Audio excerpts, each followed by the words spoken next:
Inside jokes and takes. The Sabres and the Ambers. Who gave a microphone to these jerks? Gene's a big timer, a social misfit. Clueless to the title of the biggest buskeg hits. Chuck Munchie's goons have the last say. So thanks for your time, Mr. Mayo. Danger likes his cold ones and he likes his bears. But this is Rochester, cute Francesa. Oh, who cares? He's critical of Sean, he's critical of Alan. Of course he married Sandy, cause she's Italian. Welcome to the sports bar, that's where you are. Welcome to the sports bar, that's where you are. Welcome to the sports bar, that's where you are. With Danger and Battaglia. A very good afternoon to you as we welcome you into the Sports Bar, Rochester's only local sports talk show. Thanks for joining us at 95.7 FM, AM 950, The Fan Rochester, in the free-to-download Odyssey app or on your smart device. When you ask it to play 95.7 The Fan, you can also watch the Sports Bar on our YouTube channel. Like and subscribe at The Fan Rochester on YouTube, also on Twitch. I'm Danger, that's Battaglia. You know, it's funny. I went on PJ Glasser's show today, send it in, talking about Bills Lions because this is a spotlight game, right?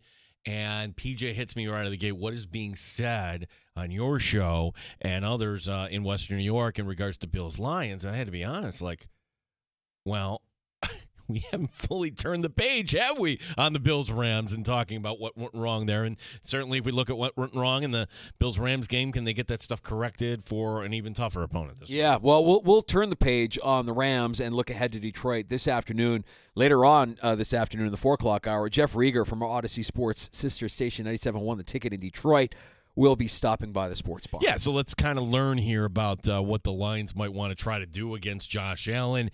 And, gosh, how can the Bills actually slow down this Lions offense? If it was tough last week against the Rams, I don't think this gets any easier. We'll talk to Jeff Rieger coming up in the 4 o'clock hour from Detroit. And you mentioned PJ Glasser, the host of Send It In on the BetQL Network. He'll stop by with his favorite plays from this weekend's action in the NFL. We'll also talk some college football playoff with PJ. He is our Odyssey Sports betting insider, and all insider calls are presented by BetMGM. Go check out all the latest lines today on the BetMGM app. Yeah, and not only that, but futures bets as well. Like, if you're, all right, the playoff is fun, but who's going to win this whole thing? That's where the value might be. I think PJ is going to lead us in a good direction. That's coming up at the bottom of the hour. Hey, we're just about as good as you are. You can join us at any point and be a part of the show. We love hearing from you at 866-4326-585-8664 FAN. That's the Good Smoke Barbecue and Pub Wingman Line. Award-winning barbecue from Good Smoke Barbecue and Pub at 135 West Commercial Street in East Rochester. GoodSmokeBBQ.com. So the Bills a little healthier today, as you heard Bronny and Tasker talk about it right at the end. Keon Coleman, Dalton Kincaid were both out there. Again, today's just kind of a walkthrough Wednesday. Sean McDermott with his veteran team kind of dialing it back just a little bit. Not participating, Rasul Douglas and Taylor Rapp, also Casey Toohill.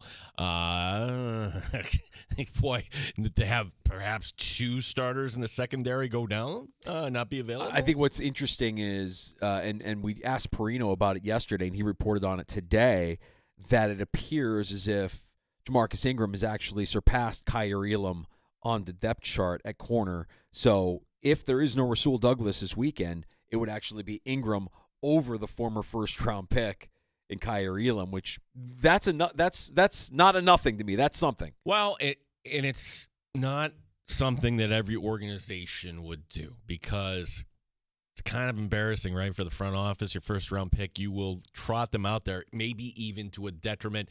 When Elam was inactive for the opening night, not this year, but the previous year against the Jets. Like, wait, where did that come from? And sure, he's made some plays along the way.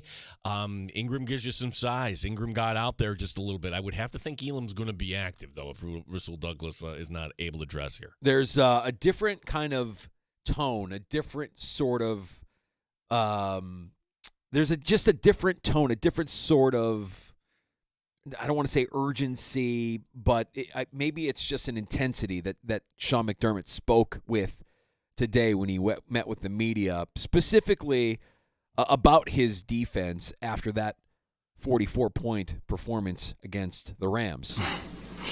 trust the routine and trust the process is certainly one approach, and certainly what I subscribe to. But within that is you better bring your heart, you better bring your guts, you better put it on the line, you better give max effort, you better put it on the line. And so that's never been two separate thought processes. The process is the process. It's the approach and the preparation. And then the mindset has always been the mindset of this is football. And you got to bring it every day, every week. And our players know that.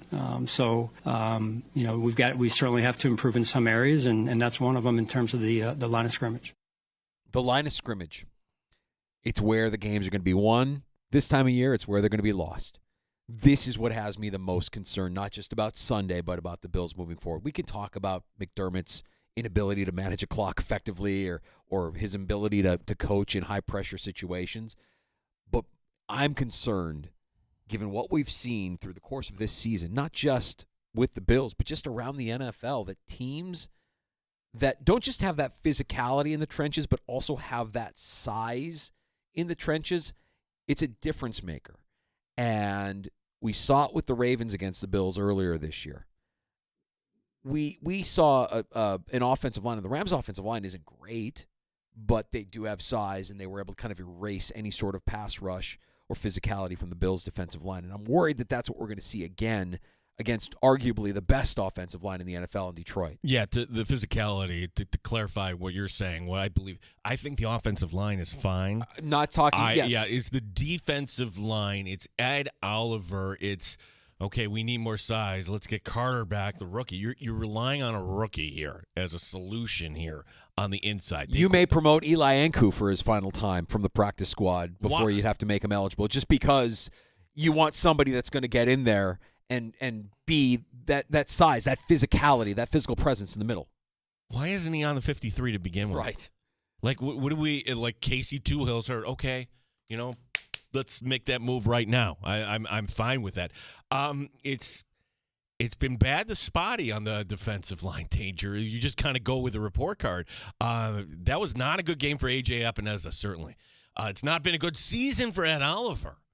Daquan Jones is nearing the end. We kind of know that, right? It's good to see him make a play there. Same thing with Von Miller. You can't really rely on those guys. And, yes, Von Miller made a play. If Greg Rousseau wants to get paid, he was kind of a no-show against the Rams. Everybody was a no-show. But that's a guy that I'm also kind of looking at. What happened on the back end, you can mask a lot of that by getting to the quarterback. They didn't touch Matthew Stafford. Well, a few hurries, but that is not enough here. And, oh, by the way, it's not going to be good enough against Detroit either. So, yeah. The line, the fact that McDermott talking about that right at the end. And keep this in mind. I mean, for them to have any chance of winning the game against Detroit, their game plan is they're going to have to employ a game plan that is usually employed against them, which is keep that offense on the sideline.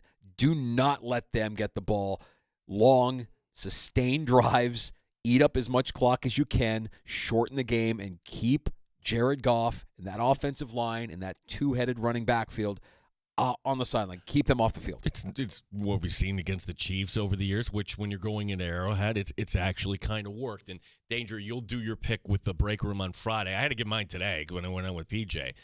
And I started off talking about the offense. Like, what offense? They just scored 42 points. What's the problem?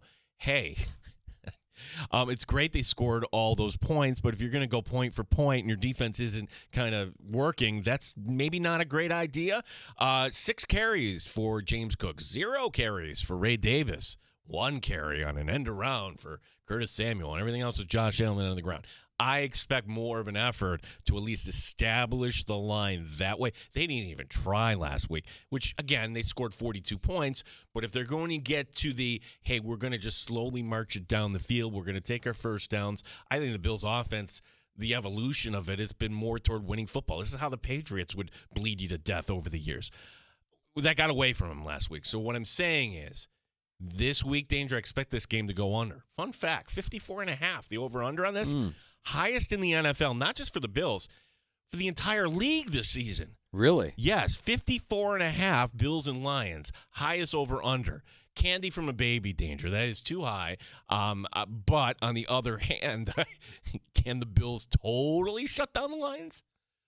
Okay, can you limit them just a little bit? I see the 30-point streak, by the way, ending. Your best hope, I think, for the Bills' defense is you're able to force a takeaway or two. And we've seen that happen, and it's what kept Houston in that game against Detroit a few weeks ago, is all the turnovers by Jared Goff. Now, I don't know that you're going to be able to do that if you're missing Rapp, if you're missing Rasul Douglas, how easy that's going to be able to take the ball away from those guys. I don't think you're going to be able to affect Gibbs or Montgomery in the run game. They're pretty sure-handed guys that don't turn the ball over that often. I would say that their best course of action, the key, is actually the Bills' offensive line and their ability to play physical and their ability to run block and their ability to get that run game sustained and get James Cook and Ray Davis involved so that you are able to keep Detroit's offense on the sideline for the majority of the game, win the time of possession battle, and limit their opportunities, because I worry, man, that offensive line of the Lions is nasty. And given what we've seen out of the Bills' defensive line and the Bills' pass rush this year, they're going to get mauled. So it is going to come down to, can you force a Jared Goff mistake, and you're doing it with two guys in your secondary that aren't normally in your secondary? It's going to be tough. Going to be tough, but I'll also point this out, and yes, they were divisional games. It came down to the last play or last drive, essentially, the last two games of the Lions, okay? One of them against a very, Danger, crappy Bears team. Oh, don't worry. I've got thoughts on not just the Bears, but all of Chicago sports. I've got, man, Gino, this. I feel like I haven't seen the sun since October. No, and on top stop. of all of it, I saw this. I'm just a glutton for punishment. I saw this stat. I'll tease it right now. I'll let you think about it, and then we'll continue our conversation on the Bills. In the last 7 years, do you know which Chicago sports team has the most postseason wins? Think about it. We don't have to answer it right now. All right. Well, We're not a Chicago sports talk show, but last how many years? last 7 years. Do you want me to guess right now? No. I want you to hold. I know the punchline here. I know this. Okay. All right. We'll get to that later on. We have all kinds of takes to dish out later on as well. But when I can't remember what got us on that track of the Detroit Lions. The plays yes. close games. Detroit, yes. This whole league plays close games. Here's one thing that you can pull from Detroit and say, all right, maybe that is a weakness. If the Bills find themselves down early in this game, don't think that they're out of it, because Detroit has done what you just described. They will let opponents back into a game. Aaron Glenn, who's going to be considered a hot coaching commodity, not on my watch. I don't want that guy as my next head coach, because he's shown that he can't hold a lead in the fourth quarter. They're getting wins, but they're letting their opponents back in late in games. So if you find that this game is a blowout early in favor of Detroit, doesn't mean that it's going to end that way, and especially when you consider what the Bills were able to do last week and coming down from as many as 17 points against the Rams, I would say that they're probably going to keep it pretty tight, and it will be a tight game. I just worry about the Bills' defensive line against that offensive line of the Detroit Lions. Well, and again, if it's Cam Lewis, Jamarcus Ingram, DeMar Hamlin. You mentioned it. Yeah. Some of the injuries for the Buffalo Bills, Sean McDermott earlier. These two won't practice. Rasul Douglas, Taylor Rapp will take it one day at a time. Casey Toohill will be limited, and everybody else is expected to practice today. We'll do a walkthrough in practice today only. T-Rapp has a neck and Rasul's knee. Yeah, so Balin will open his window and Smoot as well today, and then Tylen will be in his third week of that window. And good news also for the Buffalo Bills, not just Keon Coleman returning to practicing fully, but also Dalton Kincaid. So you'd expect that two of Josh Allen's offensive weapons that have been absent the last few weeks will be back in the lineup. It's just a good opponent, because we could play McDermott McLies. I don't know how many lies he's going to have today. Okay, well, I've got 40 seconds on Dan Campbell and Jared Goff. At minimum, he's probably going to say, I think, somewhere in here. He's going to spout out a fact that we all know, but he's going to say, like, he's going to pretend like he doesn't really know. Look, that would be like the jackpot, right? Like, they made it to the NFC Championship game, I think. I think they were in the NFC Championship game last year. I'm going low on this. 2. Okay. 2 lies for McDermott in this 40-second cut. Let's go. Yeah, a ton of respect for Coach. I don't really know him honestly that well, like I know some of the other coaches. But from afar, certainly respect how he's doing things over there. And I think there's probably no two situations are the same, but the way he's gone in there and done some good things, I think holistically there's some similarities maybe. Yeah, I mean he's in sync. I mean he's in sync with their coordinator, and they do a great job. And just very creative in how they scheme things up. And it just and a credit to Dan and Coach Johnson and the way that they've gotten and developed the players that they've gotten over the years. Jared being one of them. Oh, one. Wow. No. Yeah, a tremendous amount of respect. I don't know. You don't even know the guy. You just said you don't even know the guy. Well. Okay. I mean, to talk about being the benefactor of a trade, I mean, the Lions have just made the most out of that Stafford trade when you look at the talent that they've accumulated. And, I don't know that Dan Campbell is the best coach in the NFL. He'll probably win Coach of the Year if they finish with the best record. But hard to believe any coach couldn't go in there with the talent that they have and not be successful. From the front, from the ball out, on that offensive line, even with Jared Goff as their quarterback. It's a really well-constructed team. That's the credit there. And then that mentality, too. Like, McDermott, beginning the show, we played the soundbite how, it's mentality, it's that football mindset you have to have. That's not an issue at all in Detroit. And also, I would point out to McDermott, too, hey, if they are flagged for a penalty and it's 4th and 6, they're going to go for it on 4th and 6. Pretty aggressive. Don't. If you're thinking 3 and out, no, you're going to have to think 4 and out against these guys. A little bit more on the trenches, on the line of scrimmage, Sean McDermott on this weekend's opponent. Well, it's tough. They're a really good team. They do a great job along the line of scrimmage, and I know that's where some of the questions are coming around. And look, we've got to get better. We've got to perform better, and that starts in practice today. And it is a mentality. It is an attitude. And if you want to play good defense, that's where it starts. If you want to be able to run the ball on offense, and we've been able to do that, and we've been able to stop the run at times, and it's got to be more consistent. And so there's not a whole lot of shortcuts or ways around it. It's got to be a mentality for us first and foremost that we carry through the rest of the season here for us. Oh, it's gonna be run pass, right? We're gonna throw it back with this Bills offense this week. Very good possibility. Considering how little they were running the ball against the Rams, I would think that they would probably course correct, especially if your motive is to keep Detroit sidelined. So there you go. Sean McDermott speaking earlier. Walkthrough today for the guys. But you've got a couple of injuries to be concerned about and a couple of injured players returning to practice. Good news, bad news. The week will plow through here, and we'll get to Sunday afternoon. You'll be able to hear the action on the Fan Rochester. The other piece of Bills news, it's upstairs. The Bills have closed their deal here. The league, the Bills announcing they've come to an agreement with a bunch of minority partners now. And again, they're not going to have really a voice here. But amongst this group, Tracy McGrady, also former NBA player Vince Carter, Josie Altidore, the former soccer player, also as part of this. Terry Pegula with the rare comments today down in Dallas at the owners' meeting. Yeah. He had the statement, and we could get into why now, why make this. I mean, this is happening around the NFL. I think NFL owners are looking wherever they can to get a little infusion of cash. And when you're building a stadium and the overages are what they are, you sell a share of your team, a minority share of your team, and you're able to apply that extra money right towards the stadium and the construction of that stadium. So you do have some names in McGrady and Vince Carter and Josie Altidore, and everybody putting out their statements, everybody patting each other on the back. The private equity firm Arctos, also a part of the group of 10. And then business people, Rob Palumbo, Sue McCullum, Teresa Gao, Rob Ward, Mike Jew, Tom Berger, the new ownership group here, the minority ownership group for the Buffalo Bills. And Pegula then talking about how what I would say the quote he's going for, we wanted to be more diverse here, but this is his exact quote. One of the things I wanted to accomplish was to bring in some women.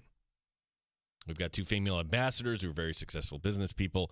I've got 3 daughters who are all involved with the team, and hopefully more in the future. I don't know that you need to mention that.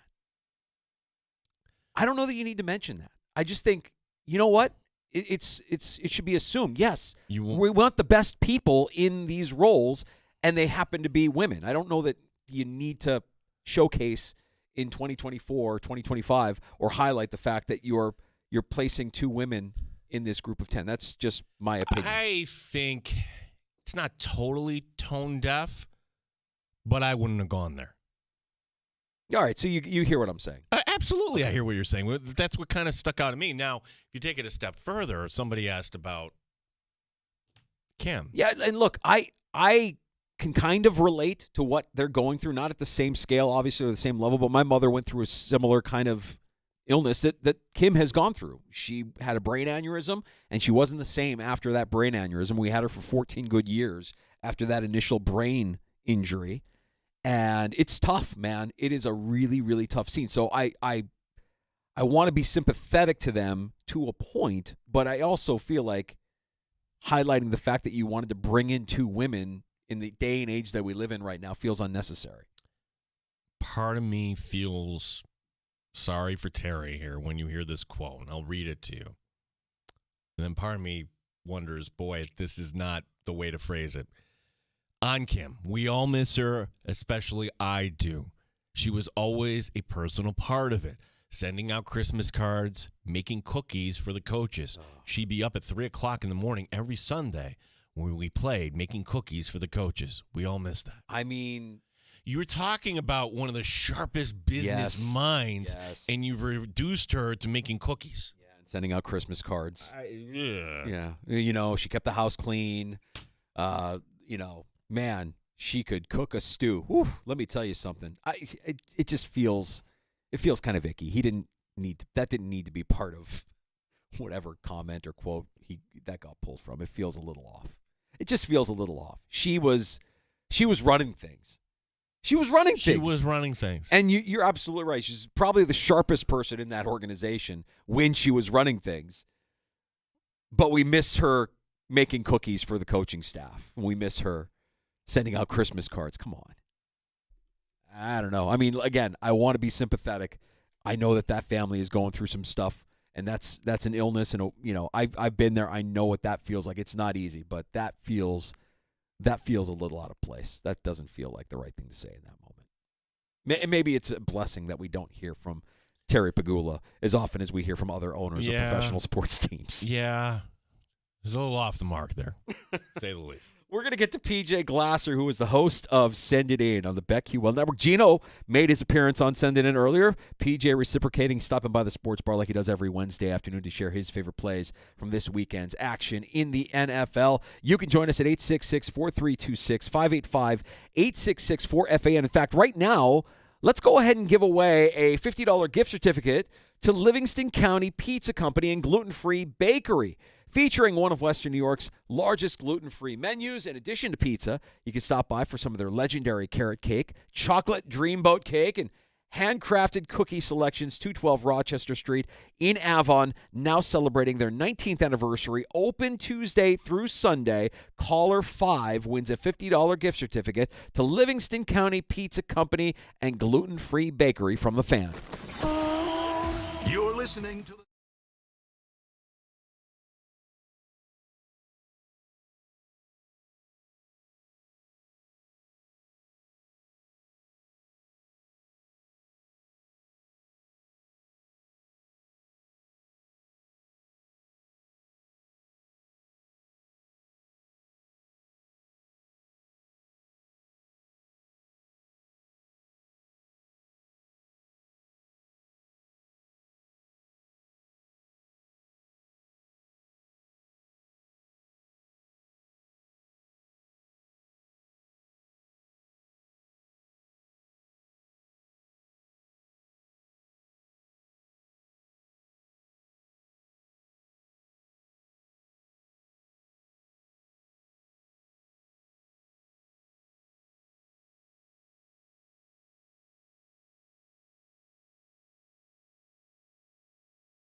Keon Coleman, Dalton Kincaid, both full participants in today's walkthrough. Not a full practice.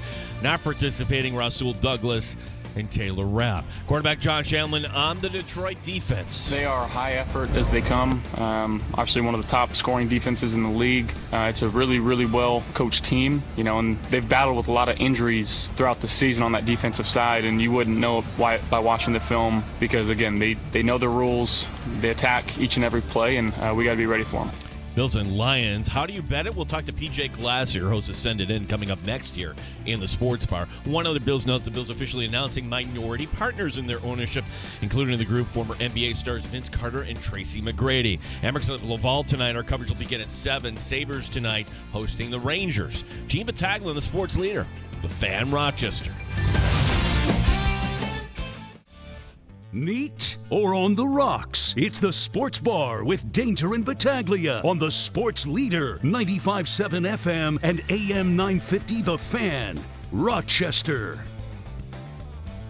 Always a treat when we can get caught up with the host of Send It In and Odyssey Sports Betting Insider, PJ Glasser. Insider calls presented by BetMGM. Go check out all the latest lines today on the BetMGM app at PJ. I know we'll talk plenty of NFL action and this weekend's action. We'll get your favorite plays coming up in a few. But before we talk about that, we just got off championship weekend, and Saturday was a lot of fun. I'm looking at the bracket. I want to get your take on the bracket, but it's actually funny to me that the first year that we have the college football playoff bracket, we could actually make an argument that in the BCS era, you would have a clear-cut 1 and 2 squaring off in Oregon and in Georgia for the national championship if you didn't have all of this extra entertainment value added to it with the bracket. I would go a step further, and you would probably have a clear cut if it was just a 4-team playoff. It would have been Oregon, it would have been Georgia. You could probably had Notre Dame in there as well, and then I guess maybe it would have come down to it's probably Texas. I think those would have been your 4. So it's just funny how we keep trying to move it back, And if we would have stayed with the old ways, it probably would have been clear cut. At the end of the day, though, guys, I think they got the right 12 teams in. It was really between SMU and Bama as the last 2 teams. But I think Bama just losing 3 games and 2 of those games being to Vandy and Oklahoma when they were big favorites, even though SMU – really, their schedule, isn't all that great. They don't have any signature wins. Now that we're in this 12-team playoff era, I just think sending the message of having a team make their conference championship game, losing a tight game, and then being out would have been a bad precedent to set. So I think we got the right 12 teams, and now we get to talk about it and wait for the games to begin, and I can't wait. Yeah, before we get to the first-round matchups here, PJ, is there any value at all in terms of betting a future, like who might win this whole thing? Like, are you looking at the odds there for one of these teams that's on bye, or could you suggest something from these teams that are going to be forced to play in the first round? Definitely. I definitely think there's value, guys, in the futures, and I think it's in the bottom half of the region, right? It's with Georgia, it's with Notre Dame, Penn State, like those teams, because I think that's where we're going to see chaos. The top half of the bracket, you got ASU as a 4 seed, right? And Texas likely is going to be Clemson. And then they're going to be 2 touchdown favorites likely against ASU. Oregon's going to get the winner of Tennessee and Ohio State, probably going to be the Buckeyes. And it's probably going to be one of those 3, Texas, Oregon, Ohio State, on their way to the national championship game.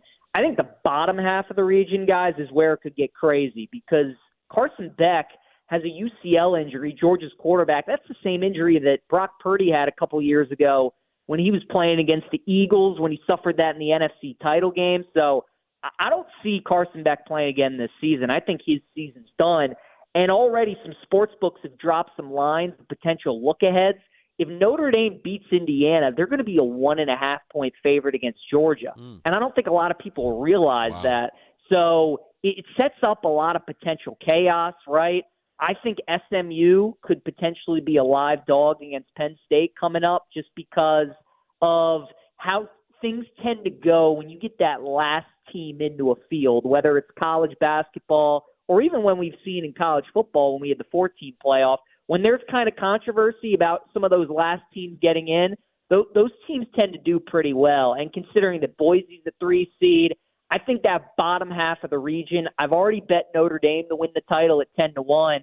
and I took a future on Indiana as well at 50-1, not because I necessarily think they're going to win it, but if they do get past Notre Dame, and if they somehow are able to get past Georgia, you're going to have a few options there to play with some of those teams. So I think if you want to bet a future this year in college football, look, if you like Oregon, Texas, Ohio State, whatever, then so be it. But if you're just looking for value, I would look at some of those teams in the bottom half of the bracket. PJ, I want to focus in a little bit on Penn State because you mentioned them, and you mentioned Oregon, the team that just beat them in the Big Ten champion. They're undefeated. They're the number 1 seed, and you could argue that Penn State has an easier path to the championship than Oregon does because of that bottom half of the bracket, and Boise State and Georgia without their quarterback. So do you see that path as a realistic one for Penn State, or do you just not trust James Franklin enough to think that he could even get past SMU here coming up a week from Saturday?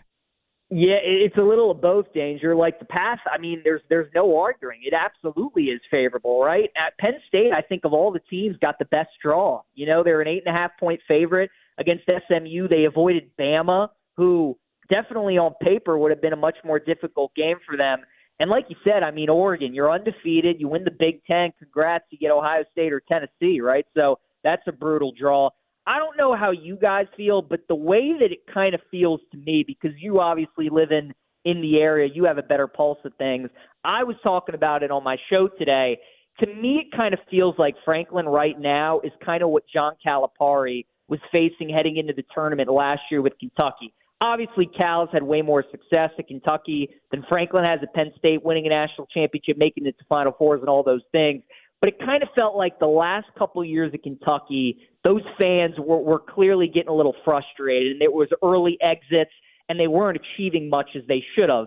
Penn State, it kind of feels similar, right? Like Franklin's had these good teams. He's had the recruiting classes. He can't get over the hump. He can't beat the big teams. And now with what's ahead of him and with what the draw looks like, and your favorites against SMU, you're going to be favorites against Boise. I mean, it feels like if Franklin doesn't at least get to the semifinals, it's going to, not sit well with a lot of fans there. So I think it's a great draw for Penn State. It's now or never. They got it all in front of them. And again, like we were just talking about, if you get Georgia, you're probably not going to be getting them with Carson Beck. So definitely a great opportunity for Penn State, one that they cannot squander this year. Yeah, Ohio State coming off a loss, right? And they're giving 7.5 points to Tennessee. PJ, is that too much, or are you comfortable with Ohio State in that game? No, I like Ohio State. I would take them 7.5. I think they're going to win. I think they're going to cover. The angle that I really like, though, in that game, guys, is betting Tennessee in the first quarter. They're plus 1.5. I've been doing this with Ohio State in their last couple games. They're like the Eagles of the NFL. They're a really good team, but they always start slow. They're not a good first quarter team for whatever it may be. I took Indiana against them in the first quarter, and Indiana was up 7-0. I took Michigan plus 3.5 in the first quarter, plus 6.5 in the first quarter, and they were only down 3-0. So Ohio State started slow, and can't you guys just see like the narrative, right? With the last time we saw Ohio State, they were on their home field losing to Michigan. Can't you see them starting slow? The boo birds start to come out. People are on Twitter talking about who Ohio State's next coach is. Do we fire Ryan Day at halftime? It's kind of too perfect. So I think Ohio State struggles early, and then I think they kind of figure it out, much like how that Tennessee-Georgia game went, where Tennessee went up 10-0. Georgia kind of closed, and they won that game by 2 scores. I could see the same thing happening with Ohio State, Tennessee. PJ, what do we know about Arizona State? I mean, they win the Big 12. They're a West Coast team. We don't get the chance to spend a ton of time with them. How real are they? And if they do get Texas, is it going to be as lopsided as one would think it would be, being what Texas has and versus what Arizona State has? Or would a team like Texas be on upset alert against Arizona State if they were to meet up here in the Peach Bowl? Well, what we know about ASU, guys, is that they got a great running back, and he's got a great name to say in a Baltimore accent. Give it to us, PJ. Cam Scatterboo. He's a really good one. And, look, ASU, I mean, guys, they were predicted to finish like preseason last in the Big 12. Yeah. So the job that Kenny Dillingham has done is really good. To me, we see teams like this in college football every year that are kind of having those dream seasons. and you keep waiting to like bet against them, and you wait for their luck to run out. And eventually, when they go up against a team that they just cannot match up with X's and O's wise and talent wise, that's when it tends to run out. So it's been a dream season for ASU. They're on a roll right now, but you danger to answer your question. Like if they go up against a Texas, it's just they're not going to have nearly as much firepower as they would need to win that game. So, we putting out videos on BetQL and me talking about some of these games, and there's a lot of ASU love and a lot of Boise State love. And I'm like, you guys, when these teams go up against some of the big boys in the Big Ten or the SEC, I don't think you realize the talent gap between those schools. So great story, great name, great running back with Scatterboo, but I'm fading that team, especially if they play Texas. We are talking to PJ Glasser. PJ, let's table all the other bowl games because certainly there's a lot of action. There's going to be a lot of good football outside of the actual bracket itself. Let's table that to next week because we want to get your thoughts here on the NFL here too. And the stat that this is the first time in over 2 years that the Carolina Panthers are actually favored in a game. It's Dallas. It's not like Dallas was bad on Monday night against Cincinnati. So how do you view this matchup? It's actually an early game. Cowboys in Carolina, Dallas getting 2.5. Yeah, I mean, there's some books, guys, that are starting to pop up some threes with Dallas. And you can grab a 3 with the Cowboys. This has turned into one of my favorite bets of the week with Dallas. Carolina, look, I mean, Bryce Young has made quite the 360, hasn't he, since he's come back? He's making some great throws. Carolina's starting to score some points on offense. I mean, they should have beaten the Eagles. They took the Chiefs right down to the wire. And there's an argument Carolina could be on like a 4-game winning streak right now. But this is the problem, is the Panthers are used to being in the underdog role, right? They're used to people counting them out and nobody wanting them and not having any expectations. Well, now they finally come into a game with expectations and they're favored and they're supposed to win this game. And for a team that's not used to being in that role, and especially if we're getting a key number with the other side, I'm going to be on the dog every day of the week. And Dallas, for as bad as they looked for a little bit there, especially in the initial games when Dak got hurt, I mean, they've been playing a lot better. They obviously had the upset win over Washington, and then, I mean, they were right there with the Bengals in the fourth quarter in that game. They obviously beat the Giants on Thanksgiving. And they finally started to run the ball with Rico Dowdle, and that's how you attack Carolina's defense, is with the run game. So I like Dallas +3. I'm going to bet Dallas outright as well. I'm happy that Bryce seems like he's starting to figure some things out, and he's playing a lot better. But when these teams that are always used to being underdogs are then favorites, I always like to fade them. So I'm on Dallas, guys, this week. We are blessed in the late afternoon window. We got a couple of great games. We'll talk about Bills and Lions with PJ Glasser, the host of Send It In on the BetQL Network and the free-to-download Odyssey app. But we also want to talk to you about Eagles-Steelers because that's a nice matchup that I don't think a lot of people saw the Steelers doing what they did this season, obviously, PJ. And they have to travel to Philly. They're getting 5 points in this game. Which side do you like between Pittsburgh and Philly?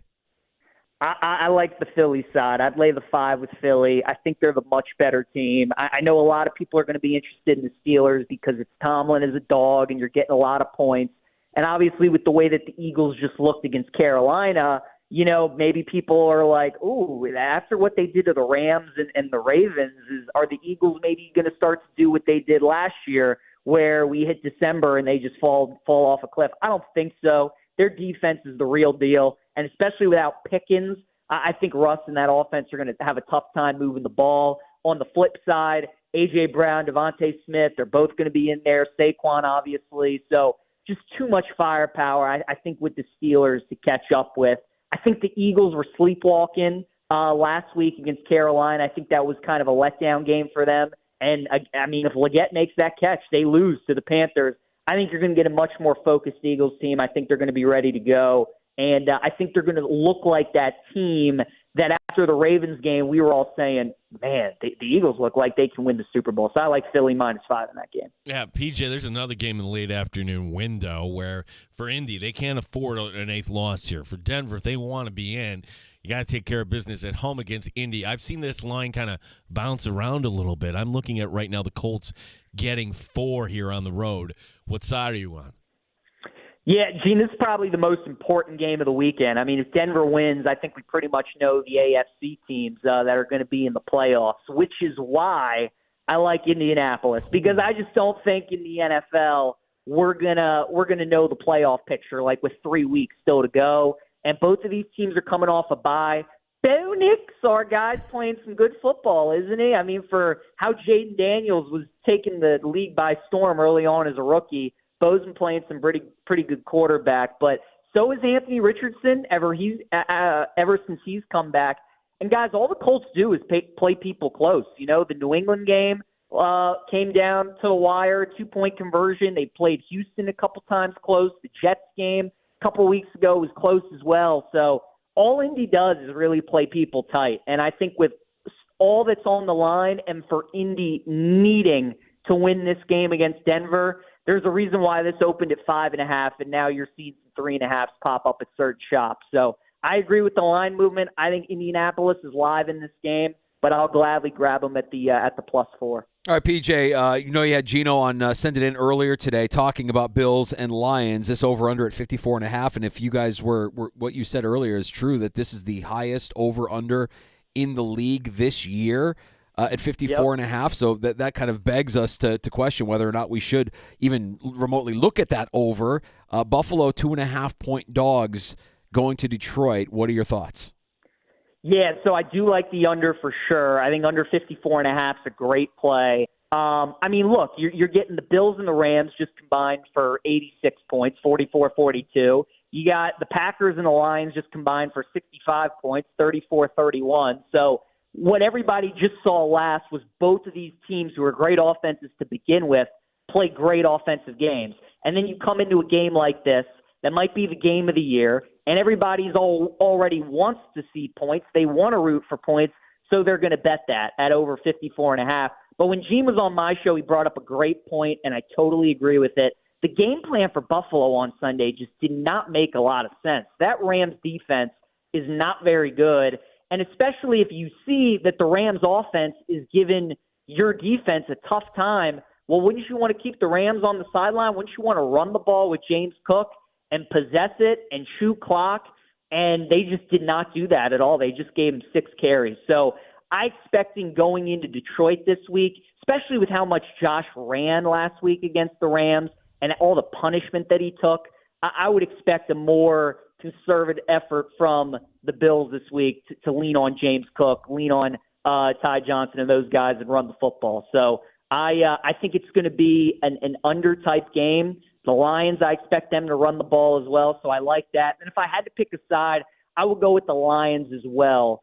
Right now, Detroit's favored by 2.5, which tells me that if this game was on a neutral field, it would be a pick-em. Like, if they played the Super Bowl this week and these were the two teams, I mean, the spread would kind of be a pick-em, and I just don't agree with that. Even though Buffalo's really good, I think the Lions would be at least 2 points better than them on a neutral field. So Detroit's obviously been playing people close here lately. The 3-point win over the Bears, the 3-point win over the Packers as well. Maybe people are starting to get a little bit down on them, and people expect Buffalo to bounce back after that game against the Rams. Anything under 3, though, I like Detroit, but yeah, I'm on the under for sure, 54.5. Before we get to Monday night, I just got to sneak in a question about the race for the MVP and Josh Allen in a loss helping himself. How would you handicap that race right now, PJ? I think if Josh and the Bills win and they beat the Lions, guys, it's a wrap. Like, I really think he could sit the final 3 weeks of the regular season and he'd still win the award. If with the numbers that he's putting up, and then on top of that, if you beat the Chiefs and the Lions in the same season, I don't see how you don't win the award. So I already think he's going to win it. He's got a pretty firm grasp on it, but they beat Detroit on Sunday. I mean, it's the cherry on top. The conversation would be, if it's not Allen, right, who's the guy that you would bet? Would it be Saquon? Would it be Lamar? I actually think it would be Jared Goff, just because they play each other this week. And let's say Allen struggles a little bit and Jared Goff goes crazy, I think that might be the talking point for Goff. And let's say the Lions finish the season like 16-1, 15-2, something like that. Even though I think Allen's going to win, if there was somebody I would take Goff would probably be the other guy. But, yeah, Gene, to answer your question, I think Allen's going to win MVP. And no Saquon in the mix. If Saquon goes off against the Steelers, if Saquon rushes for over 2,000, sets more records, Saquon, it's automatically a quarterback's award. I think so. Even if Saquon sets the record and has a great finish to the season, I just think, Allen right now it was already considered one of the best quarterbacks in the NFL. And it's like Lamar's got his MVPs and Mahomes has his MVPs and Burrow, obviously.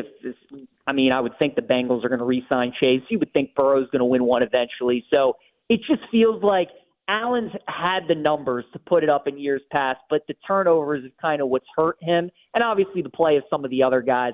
Now with what happened with the Bills in the offseason, losing some of his top targets on offense with the season that they've had, the numbers that he's putting up, and him limiting the turnovers, I think it's his year. So as great as Saquon, a great as year as he is having, this will always be a quarterback award. And if you have a QB that's having the year that Allen has, I think it's too tough for a running back to win it. So, yeah, for me, it'd be Josh.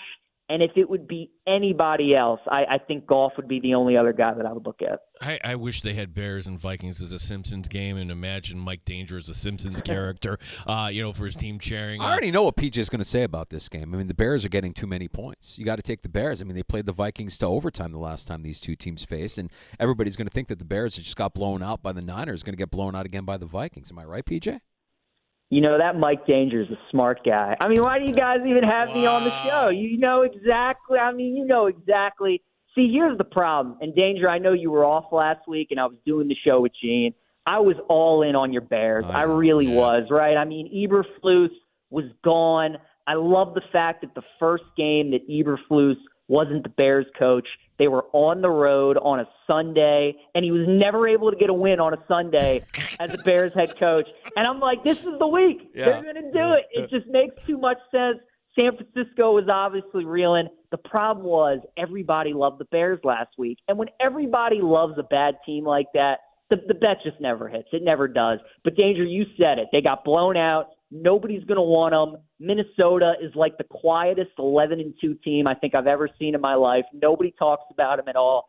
But not only did the Bears play Minnesota close the first time they played, look at what the Bears have been doing just in the division in general, right?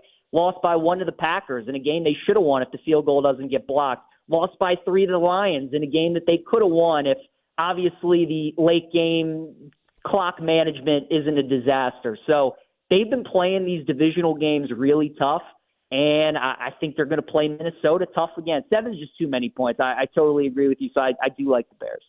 Great stuff from PJ Glasser, host of Send It In. PJ, tell everybody about the show where they can get you more of your work.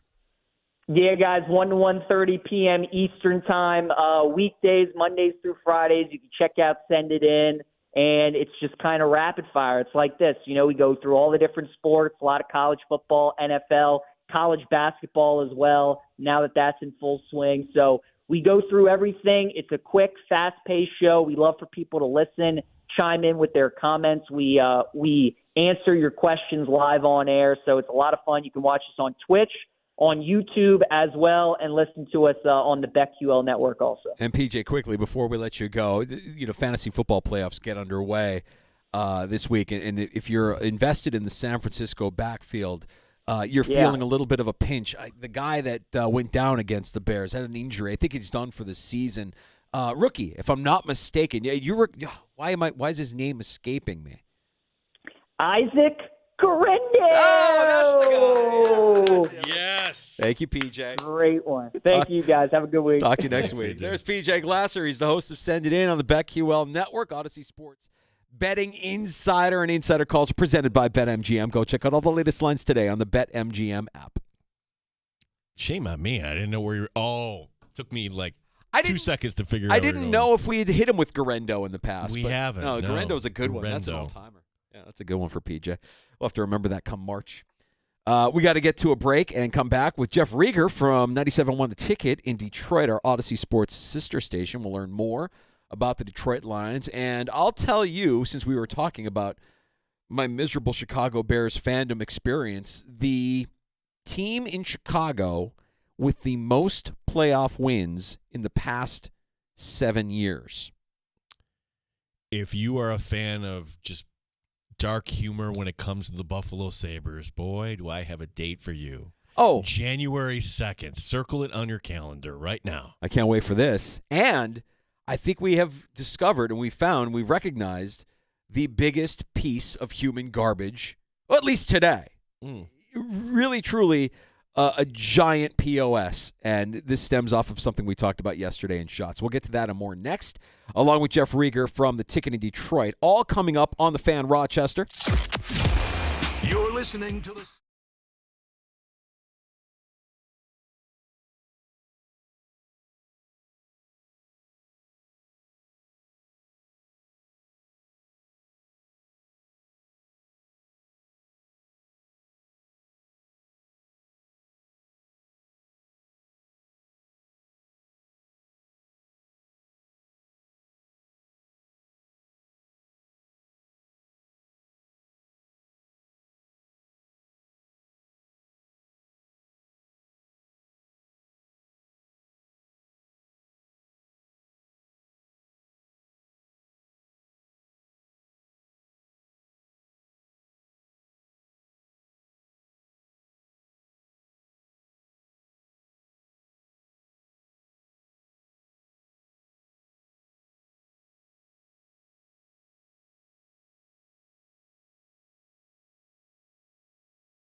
WRCF Rochester, the sports leader. 95.7 FM and AM 950. The Fan, Rochester.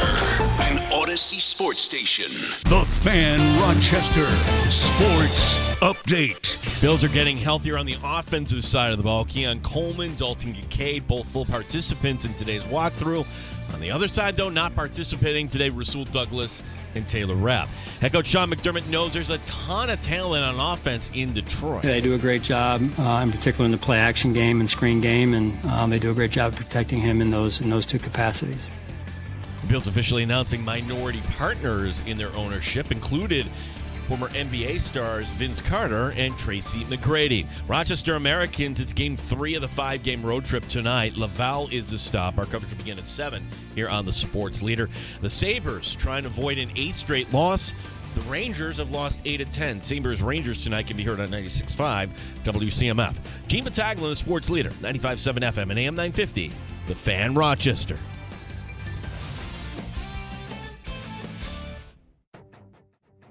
The Sports Bar with Danger and Battaglia. You better bring your heart, you better bring your guts, you better put it on the line, you better give max effort, and you got to bring it every day, every week, and our players know that. They're going to be up for this game. They're going to want to make a statement and prove that last week was an aberration, send a message to maybe a lot of teams around the AFC that are chomping at the bit to kind of get a hold of the Bills. This group is a proud group. I think that they're going to want to make a statement against the best offensive line in the NFL. Mike Danger. I would be shocked if they didn't have a response defensively against Detroit, and they're going to have their hands full with that two-headed backfield with Gibbs and with Montgomery, and that's before you talk about Jared Goff. Gene Battaglia. Oh, by the way, too, this is going to be a real road game for you. Meaning, Detroit loves its sports. They really do, but you got to be a winner. And now you look at the Lions, and that is such a tough team there. 95.7 FM and AM 950 The Fan, Rochester. We have today's certifiable human POS. I will tell you why I am a miserable Chicago sports fan, and Gino has a date circled on the calendar for us to enjoy some gallows humor around the Buffalo Sabres. But before we get to all of that, let's bring our conversation off the air, on the air, because I think it's an interesting point from today's news of the Buffalo Bills selling a portion of the team, a minority of the team, to a handful of minority partners now, a couple of them who have ties to the city of Toronto. Yeah, so this is Terry Pegula today talking in Dallas where the owners' meetings and this got approved. And Terry Pegula, gosh, it's been years since he was been in front of a microphone. Doesn't do all this stuff anymore. And this quote coming out, this courtesy of The Athletic and Tim Graham. I just wanted to have some partners to help us grow, Pegula said. The 3 pro athletes are all icons in Toronto. That's our market. We're going to grow into that market. They all know that. I've asked them about that, and they're willing to help. So the insecurity in all of us is, oh, no. Here comes the Bills in Toronto series. I don't see it that way. Neither does Graham. I don't see it that way at all. You're building a new stadium, and what are you building that stadium for? You're building it so that you can make more money within the stadium. You're starting that process by asking your current season ticket holders to buy a PSL and to engage in buying season tickets year in and year out. Everything is going to be more expensive, and we've covered this and we've talked about this. And my biggest fear all along with the building of a new palace in Orchard Park was that our region doesn't have the kind of wealth to sustain a full stadium of fans when you factor in the cost of a PSL and season tickets. But in Toronto, I think it might be a little bit easier to find some millionaires who could be fans of American football and the Buffalo Bills who would part with their hard-earned more so than it would be to get the blue-collar Buffalo, everyday Joe to spend $6,000, $10,000, $15,000 on a PSL. I couldn't disagree more on you. And here's why, Danger. When the Toronto Blue Jays came to Buffalo, it was like I went to every single Buffalo game up in Toronto, okay? Even interviewed Greg Olson with the Bears back then, okay? The point being, no one gave an S up there. They didn't. Here's why. Because you think we're provincial? No. I'll there's another no. They're more provincial up in Canada. I get it. So unless, it was always kind of a hidden. But I don't think you understand what I'm saying. Like I absolutely understand. That's why they brought these guys in, because maybe they can take some people in Toronto and now turn them into Bills fans, because I get it. They are provincial, and they didn't care. And the series in Toronto was largely a failure, playing in a library. I mean, it wasn't fun for anybody. It was like how I viewed a game in London where it was sold out. It was just people that liked football, and they did not care about the Bills. And I want to say every single time there were more fans of the other team than there were the Bills. Sure. I just think that if you're chasing bag, and that's the business that the Bills are in right now, they're looking for people who will spend their hard-earned on a PSL and on season tickets. If you're chasing bag, you have to you have to look under every stone, and that includes Toronto. And so I think that's the biggest reason why you have these two guys there, is now ambassadors for the Buffalo Bills in a city where they're already beloved, where they already have a footprint. I guess it would be much worse if Maple Leaf Sports Entertainment, you sold a share there. Yeah. And I don't have any fear about them. They're not playing north of the border, and if they are doing an international game in Toronto, that's probably a favor to the Buffalo Bills.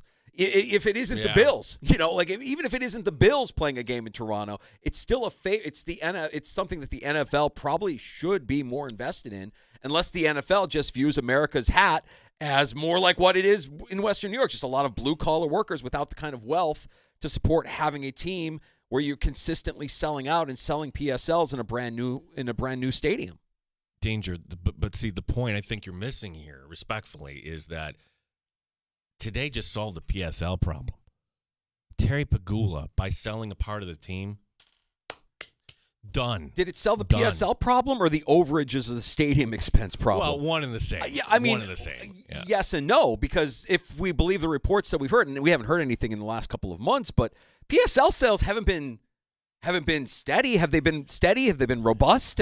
What's the corporate word that we're going to use to describe how the PSL sales have gone for the Buffalo Bills? Because I talked to season ticket holders who haven't gotten that call yet, and they're shuddering at the opportunity to get that call. They're nervous about getting that call. No, it's a smart strategy, actually, and here's why. Because they're only going after the big one. If you've only gotten the call if you can afford the 5,000, 8,000, 10,000.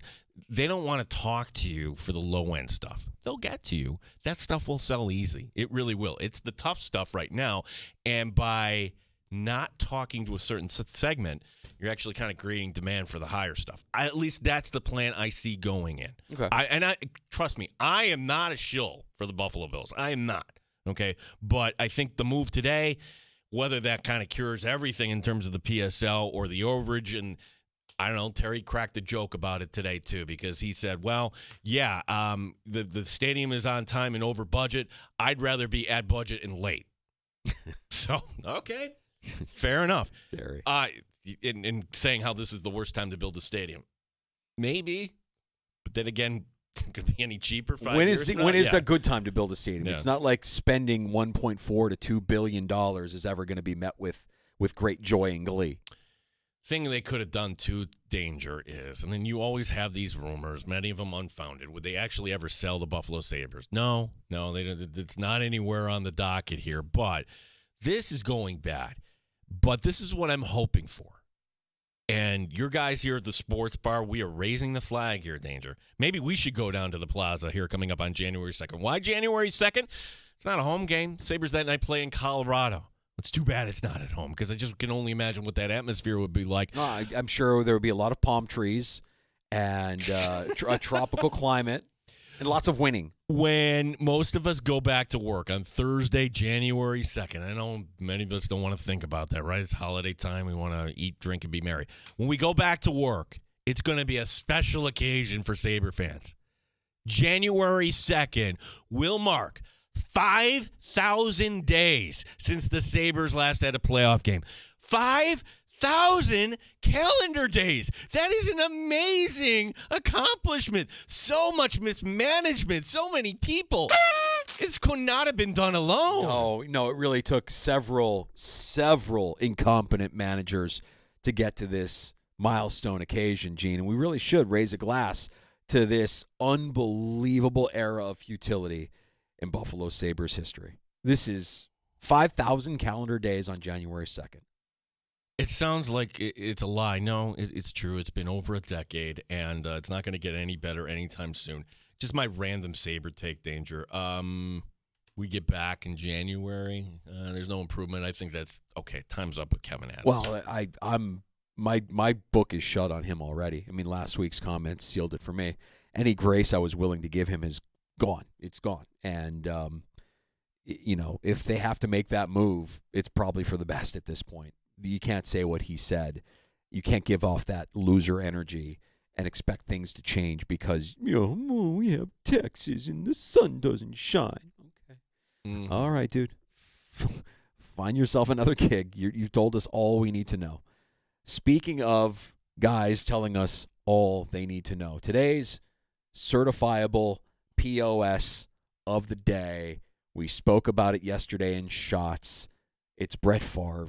And the verbal confrontation that is being used as a promo for a 30 for 30 on ESPN. This was a verbal confrontation. I'm calling it a confrontation because a lot of people are saying dust up. When I hear dust up, I think hands are being thrown. It wasn't like that. It was just a verbal. Oh, he himself in his post said dust up. I'm like, that, Brett, sorry. No, that's not a dust up. No. You got confronted by Mark Gastineau. He was unhappy that you gave yourself up on that sack for Michael Strahan to eclipse Gastineau's sack record. Well, I mean, this was such a bad look for Brett Favre. He had to take the X just to clear the air. To clear the air on this verbal confrontation. You know you're a piece of human garbage when T.O. actually calls you out on your BS and is the voice of reason. T.O. quotes Favre's thread saying, hey, while you're clearing the air, clear the air on the misappropriation of funds you were pocketing.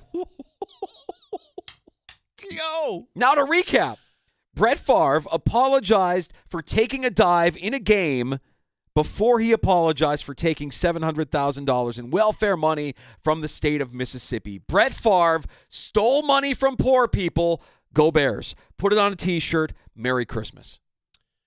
We played the clip yesterday, and hearing it back, it's tough to listen to. It is. It's an uncomfortable piece of audio. It's an uncomfortable piece of video.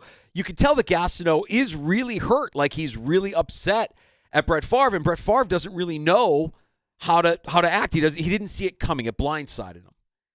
But at the same time, if that bothers you, if you're Brett Favre and that bothers you so much, you have to take the X to lay out a thread as to why this dude, you're garbage. He didn't own it too. It was a dive. You took the snap, you walked over, and you laid down. Just the idea that they were calling a pass in that situation lets you know that the fix was in. That he was going to take. It was completely manufactured, completely set up, and I think it was probably above Brett Favre. So Gastineau can be upset. Gastineau, for both of these guys, I hope that they're healthy enough to enjoy the remaining years that they have left in their life. But Brett Favre, in those years, in my eyes, is always going to be a certifiable piece of garbage. You know what's going to end up happening? Gastineau, he had 20 sacks in 2 years. He got 19 in another. We love the sack. Like at some point he'll get in, and then this will be the thing that brought attention to Mark Gastineau. Do we give Favre any credit for pointing this out? No one. And I don't know that. Are you thinking Gastineau gets into the Hall? I don't know that Gastineau gets into the Hall. I mean, his star shined bright for a handful of years, and we remember the antics and we remember the off-field stuff. But he was also, I think if you hear the reports and the stories around him, he was also pretty serious, like steroid abuser, and there was a lot of things going on. Look, if anything, all of this has made that 30 for 30 must-see TV. Right? Like, now I've got to see it. Now I got to know. Like, tell me about the New York Sack Exchange, because I remember it vividly as a young NFL fan. I want to learn more about what really went on between he and Klecko and what that scene was like. And if we're hearing about it from them, I'm sure it's going to be explosive. If you're a Jet fan, too, you always go back to things that comfort you, and that will be very comforting to watch something. You had the trivia question. Now, not to spoil this, I have written down my answer here, Danger. All right. Well, I have not read this, so lay this out. I'm going to accept applications now to become a fan of any sports city other than Chicago. I was born into this. I hate that I was born into this. I might break down in tears, Gino, so I might need that shoulder of yours here in a couple of minutes, because the Bears are just the start, by the way. I'm wishing the season was over just so my mood can improve again, but it isn't better with any of the other Chicago sports teams that I love. In the last 7 years, the Chicago team who has the most playoff wins is the answer the Chicago White Sox? The answer is the Chicago White Sox. Yes! The Blackhawks and the Bulls each have one win apiece. A grand total of 4 playoff wins in the last 7 years. Let me draw some comparisons, shall I? Boston has 133. 4 in the last 7 years. Hell, maybe Toronto is the way for me to go. They have 51. I like Toronto. It's close by. It's a neat city. Teams that win in the playoffs. Denver has 94. Chicago sports are so down bad, Gino. There's no other city that is nearly as incompetent. It's a true embarrassment, and I'm ready to see the sun again. All right. You need to get over that, all right? Or move or do one of No, the not the sun. Not the sun. I'm just saying in general with my sports fandom. It's not just cloudy. I'm talking metaphorically. There's a cloud over my favorite sports city. I can't get over it. I want to see the sun again. No, mental toughness season does not begin till after the holidays, so I'm not ready to entertain that in any context whatsoever. But to your first point there, what's the common denominator? If we had to go, which city has the worst owners? Yeah. The McCaskey family, cheap. Reinsdorf, cheap and crazy. The Blackhawks owner, evil. And then the Cubs owner, Ricketts, doesn't seem like a good guy either. I'm going to go with the notion that the entire city is still hungover from the Cubs winning the World Series. That's the only thing that I can view as a saving grace. I could be somewhat satiated because they broke that curse and they won a World Series in 2016, but it's 7 years, 4 playoff wins. 7 years, 4 playoff wins. 133 in Boston. Clearly, I was raised a fan of the wrong sports team. I remember they expanded the playoffs the 1 year for COVID, and it was La Russa beating the A's or something like that. That's right. Yeah, it wasn't even – it's almost like you could put an asterisk on that as well because they got a couple of wins in a fake postseason. The Blackhawks have one. The Bulls have one. None of it really matters. It's just embarrassing. It's absolutely discouraging. I can't get past it, and I'm hoping that at some point here I'll have a little bit of joy in my sports fandom. We got to get to our guy, Jeff Rieger in Detroit. Let's sneak in a call before we do that. Our phone number, 866-4FAN. Our buddy, Steve Grease. Hey, Steve, what's up, buddy? Hey, what's going on, fellas? Great show, as always. Thanks. Well, I'd like to premise this call with go Dogs. Oh, okay. We're talking about you were born into being a Chicago fan. Mm-hmm. Please break down the Danger family tree and see. Let's see where these roots are born. Could you please break down exactly where this comes from? Were you embarrassed to go against the grain when you were a little Danger? I can explain it. I mean, I want to hear this breakdown. I was born in Chicago. I was born in Arlington Heights, the site of where they want to build or they were going to build a new stadium. That's my birth home. My parents moved shortly after I was born, partially because my old man was divorced and wanted to be as far away from his former family as possible. So where did he say he wanted to move me to? He could have said Alaska, but he said Grand Forks, North Dakota. Let's go live in Grand Forks, North Dakota, because nobody will come see us in Grand Forks, North Dakota. He was right.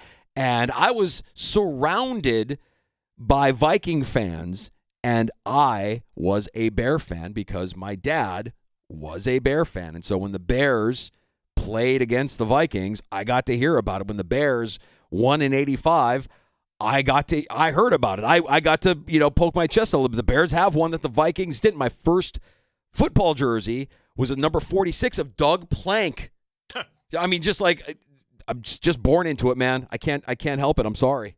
Real quick, did he ever tell you stories about Papa George Halas? All about George Halas, Dick Butkus. I heard about the glory. I got to see highlights of well, highlights, lowlights of Bobby Douglas with Abe Gibbern on the sideline go, Douglas! Douglas! Just screaming at his quarterback. I mean, yeah, this was the hell that I was born into. Oh, good times, fellas. Have a good one. Have a good holiday. Appreciate All right, you, too, Steve. Thanks, man. Thanks, Steve. We got to get to Jeff Rieger. He is on 97.1 The Ticket in Detroit, our Odyssey Sports sister station. We learn more about the Bills' opponent in the Lions coming up next on The Fan.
update. Bills getting a little healthier on the offensive side of the ball. Keon Coleman, Dalton Kincaid, both full participants in today's walkthrough. Not participating, a couple of starters in safety, Rasul Douglas and Taylor Rapp.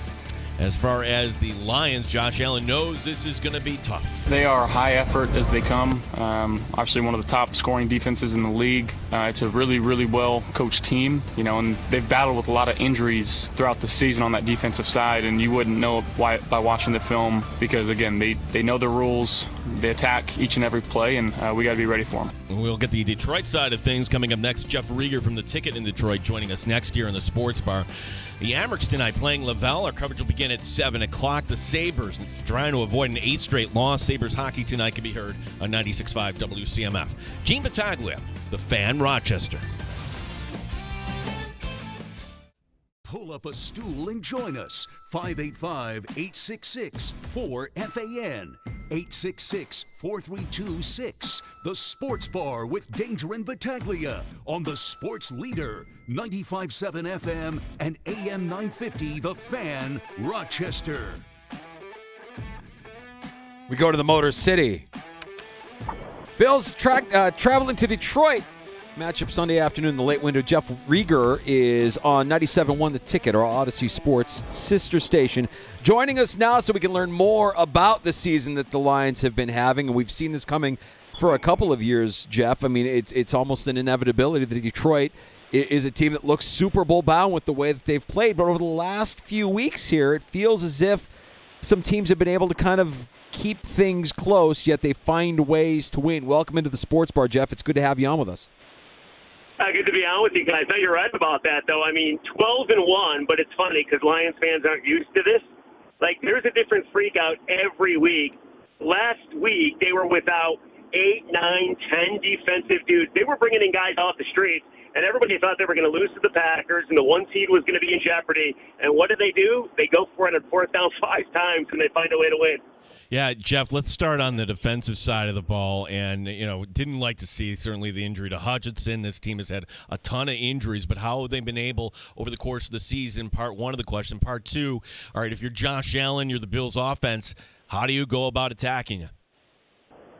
Well, I think you throw the football. I mean, the Lions are still 23rd in the league against the pass. So if you want to say they have a weakness, despite having 2 really good safeties and 2 really good corners, I think you beat them through the air. It's really difficult to run on them. But they've had so many injuries. They will, I think, get some of those guys back this week. I know Levi Onwuzurike practiced, and I don't think Josh Pascal will be out there. DJ Reader was on the side working with the trainer, so not quite sure about him. Aleem McNeil is in concussion protocol. He should be back.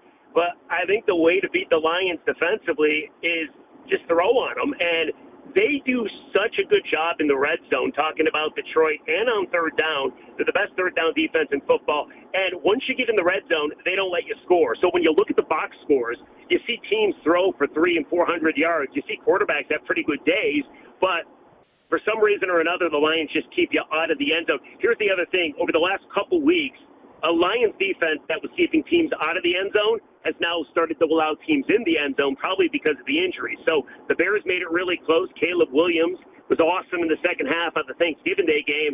And the Packers and Jordan Love scored on 5 of 6 second-half drives. So the defense has been gashed, and they've gotten worse, but they should be getting some help back. So, Jeff, it's funny that you say that the path to victory against the Lions defense is to throw the ball, because we've identified that the Bills' game plan should actually be to run the football and try to keep the Lions offense on the sideline. I'm really nervous about the physicality and the size of that Lions offensive line against the Bills' pass rush and their defensive line. Break down that matchup for us. I like the idea, by the way. The problem is I just don't know that you're going to be able to run the football on them. Even with their injuries, nobody's been able to run the football all that effectively, with the exception of a couple different teams here and there. So I think it's a good plan because, yes, you want to keep their offense off the field, talking about the Lions, but I'm not quite sure it's going to be effective. Here's the other thing. As far as the Lions offense is concerned, they can kill you in so many ways. If you can get pressure on Jared Goff, you got a chance. Because whether you blitz or who's really successful against the blitz, or whether you just send 4 and you get home, you'll have a chance because Goff against real pressure isn't all that great and he looks mortal. But if you allow him to just pick you apart, stand back there and give him 2-3 seconds, he's going to find Amon-Ra St. Brown. He's going to find Jameson Williams. He's going to find David Montgomery, Jahmyr Gibbs, Sam Laporta. I mean, Tim Patrick. They have so many weapons that can kill you. And what never gets talked about is how good that offensive line is. And they're getting Taylor Decker back, their left tackle, I think. So all in all, they are the best scoring offense in football. And it's not just that they score, it's that they wear you down because the majority of their drives are 70, 80-yard drives that take anywhere from 6 to 8 minutes. So they pretty much put you to sleep, and by the end of the game, your defense is gassed. So I like the idea of running the football. If you can do it, it's brilliant. I just don't know that you can. Jeff Rieger is with the ticket in Detroit, our guest here in the Sports Bar. Jeff, is it just kind of a fluky thing, or is this actually a problem? The idea that, hey, the Lions win games, but they kind of let teams back into it, starting out, of course, last year with the NFC Championship game. All right, so there's a lot of different theories, right? One theory is that Dan Campbell, the head coach, who's a pretty brilliant guy, a lot of people think he's reckless.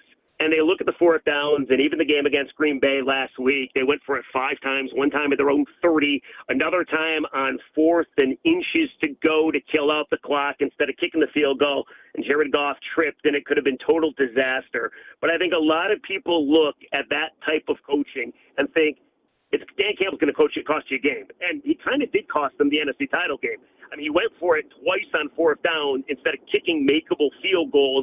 And next thing you know, they blew a 17-point lead in the second half, and Detroit is still yet to get over that. The other thing is, I don't know if they let teams back in, but recently they have, and I think that's just a product of how gashed they are defensively. I mean, they don't have Hutchinson. They don't have Anzalone. They don't have Barnes. Guys, they got 17, 18 dudes, if you count them up, on injured reserve. So it's not just the starters are out. Some of their backups are out. The depth is really thin. So I think you've seen over the last couple weeks, whether it's the Bears, whether it's the Packers, that they look really good in the first half. But I think it's fair that they have let teams back in games. But I think it's simply because they're so gashed defensively. You talk about Campbell being the dude, and he's got 2 guys on the offense and defensive side of the ball that are going to be head coaching candidates. And I wanted to talk a little bit more, since we're talking about the defense, about Aaron Glenn, because I guess you could say, yes, he deserves to be a head coaching candidate, given that he's done what he's done with this defense through all of the injuries that they've had. But if I'm a fan of a team and Aaron Glenn is a candidate, I'm nervous about those late-game collapses and a coach who doesn't appear to be able to close a game out, even though they do end up getting the win in all of these different scenarios. Okay, so, I mean, I think Detroit thought the same thing last year. But I think when you give him talent, Aaron Glenn has proven to you, he plays a ton of man, but I think he's proven to you that he's a really good coach. I think you should name him a head coach simply for what he's done this season and the fact that they have been missing so many different defensive pieces. Like, it's not Aaron Glenn's fault that Brad Holmes, the GM, went out and really didn't focus on a defensive line. Like, they have Hutchinson, who's an absolute stud, but on the other side, they got Marcus Davenport to start the season. He gave you all of 1.5 games before he got injured.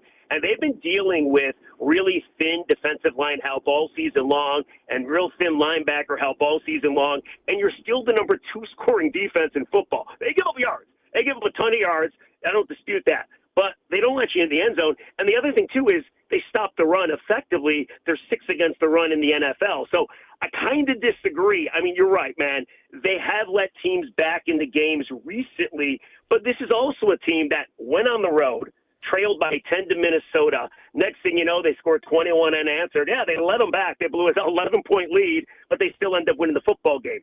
I think you look at Houston on Sunday Night Football, trailed by 16 the entire game, find a way at the end. So while you guys might focus on the fact that they give up leads, which is true, I think you focus on the fact that this Campbell coach team just doesn't lose. And I think Aaron Glenn deserves some of the credit for that. Yeah. On the other side of the ball, you're talking about Ben Johnson here. I was surprised that he didn't take the Washington job. We've heard a lot of stories from the outside. Tell us, what it really was. Was it money? Was it a combination of things? And, this next go around, it'd be hard for me to imagine that he stays in Detroit, and maybe the fear that actually he lands in Chicago here. Okay, so I think last year was simply, he wants to win a Super Bowl. Whether you believe that or not, that's what they'll tell you. That's what people close to him will tell you too.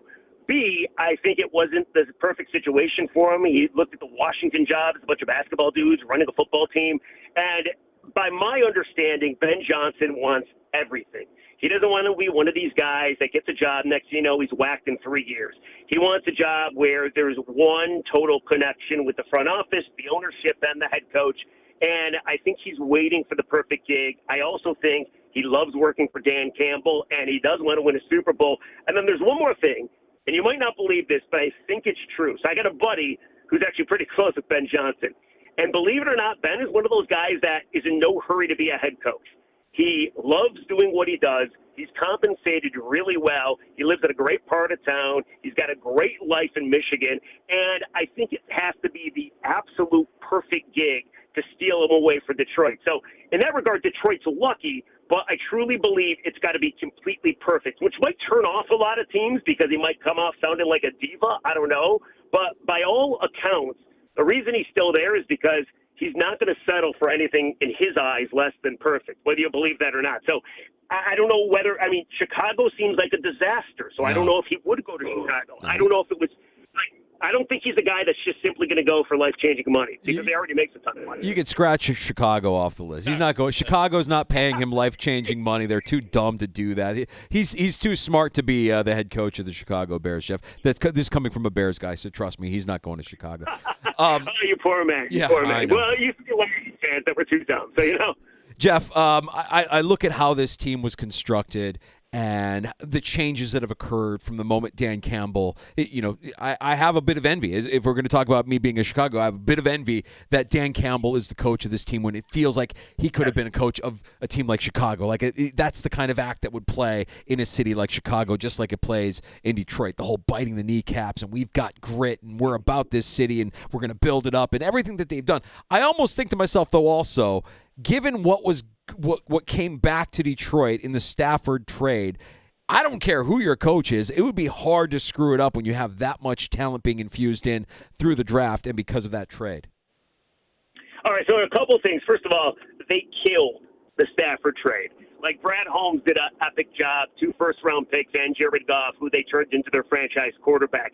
If you go back and you look who they got in that trade, they got Sam Laporta, they got Jamison Williams, they got Ife Melifonwu, they got Jahmyr Gibbs. Like, some of the stars on this team are here because of that trade for Matthew Stafford to Los Angeles. So that's number one. Number two, like, Campbell took a lot of crap for, like, the bite the kneecaps and, we're going to take you underwater and we're going to last longer than you last and blah, blah, blah. But I think what went missing during this entire thing is, like, he was talking to Lions fans, and he was here for 0-16, and he understood what a fan base this place has, and obviously the rabid fan base they are. So I think he was talking to them. But I think more than anything, people talk about grit. I think grit is beating the hell out of you.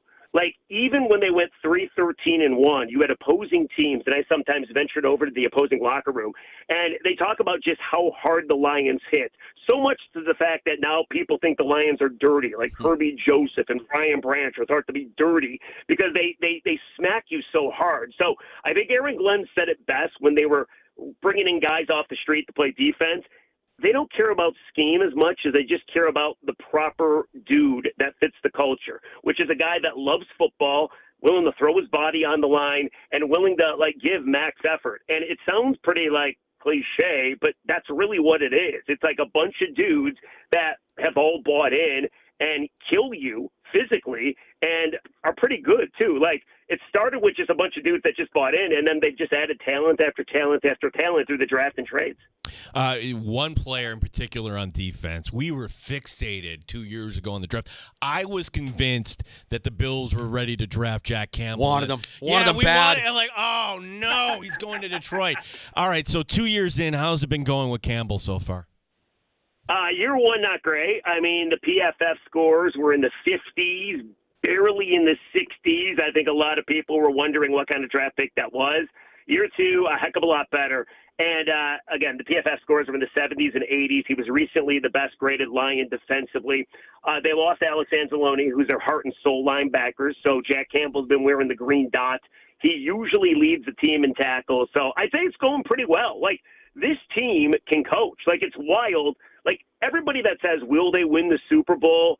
And I mean, it used to be like we'd all be dead. I thought I'd be dead before I ever thought the Lions would be in a Super Bowl. I thought maybe my kid could see a Super Bowl. But now the fact that Detroit's talking about a Super Bowl, they do everything right. Like, I know it sounds maybe like I'm gushing on this team, but they truly do. They do everything right, whether it's coaching, front office, just players on the field kind of having a connection. And Jack Campbell's like one of those stories where he's just got better in year two. Did it change at the top? Was there a change? Because I always say that dysfunction starts at the top when you look at these organizations. And again, I might be internalizing this a little bit as a Bears guy, but when it starts at the top and you had that Ford ownership for years and years and years and years, was there a significant change in who was actually making the decisions and the football decisions within the Lions?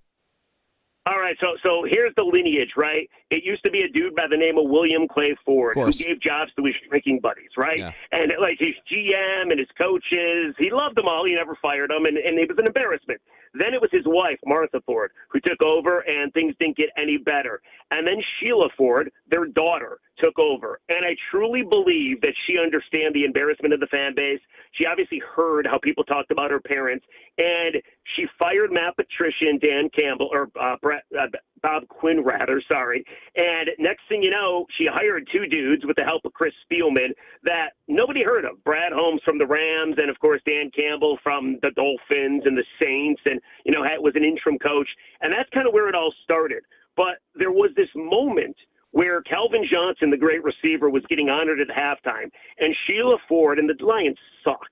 She took to the podium at halftime, and Lions fans booed the hell out of her. I'm not even kidding. So much that Calvin Johnson was trying to get the fan base to stop booing her, and she just told Calvin, it's all right. Like, it's a drop we use on the station all the time. And from that point on, like, she's done a wonderful job. And the Fords have always been an embarrassment. We've always trashed the Fords. Every caller to the ticket used to always call in, until they sell the team, we're never going to be good. Yeah. And next thing you know, I mean, she's a rock star, man. Like, she's the same woman that in year two, when Dan Campbell started 1-6, all of the idiots like me were like, fire this guy, whack this guy. This guy's a joke. She gathered all the media at a practice unannounced, and she said, we're not firing him. He's our guy. And next thing you know, they went 8-2 of their final 10, almost made the playoffs, and the rest is kind of history. So, I mean, if you think an owner is kind of a big deal, it really is, because in this instance, you can't convince me otherwise. She learned from her parents. She learned how not to do the job, and she went completely the opposite way. Jeff, can we just take a minute just to reflect how far the two teams have come? Because for me, for decades, the worst night on the sports calendar. Welcome to the final preseason game. It's the Bills hosting the Lions. Fourth preseason game. Never would I thought we'd be talking, Jeff, about this being a potential Super Bowl preview. It's wild, isn't it? Like, I remember a couple years ago, you guys came to town for Thanksgiving, and the Lions were in the midst of playing really good football, but you guys were already Super Bowl favorites. But the fact that both teams, let's be honest, like, other than the 4 years in the Super Bowl for you guys, like, in Detroit, don't take this, no offense here, but we talked about the Bills like they're garbage. You guys talked about the Bills like they're garbage. Mm-hmm. And the Lions were talked about worse.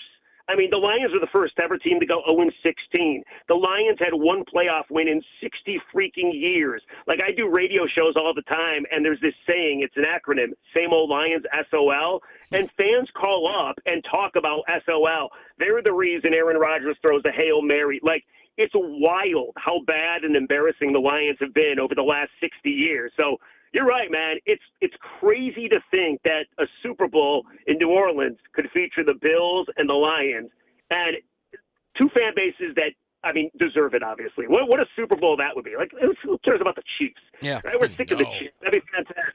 Well, if we get to that point, it will be magnificent. But before we do that, we got to get through Sunday afternoon, and we're looking at the over-under for this game, and we see that it's the highest over-under, not just this week, but this season. And it leads me to think that this might not be as high a scoring game as everybody believes it'll be based on what they saw to the Bills and the Rams last week and what they see out of the Lions consistently week in and week out. So I want to say over because the Lions are capable of scoring in the 40s. The Bills are capable of scoring in the 40s, but I think you're right. I mean, it seems like a get-right game for the Buffalo Bills after what Matthew Stafford and Puka Nacua and Cooper Kupp did you guys last week. So I would actually say probably under 2. Here's the other thing. Like, there are times, believe it or not, when the Lions offense, not very often, does go into a lull here or there, or Ben Johnson calls a couple plays where you're left scratching your head. So historical over, I'd probably go under, but I mean, these are two teams that could score. This should be a great game. Here's the other thing, and it's kind of a shame, right? Because you got the two best games going on at the same time. You got the Steelers and the Eagles, playoff implications there for you guys and us. And then you got the Lions and the freaking Bills. Like, why couldn't you flex one of those to Sunday night, for crying out loud, or one on Monday night and one on Sunday night? It's kind of a crime that the NFL is doing this.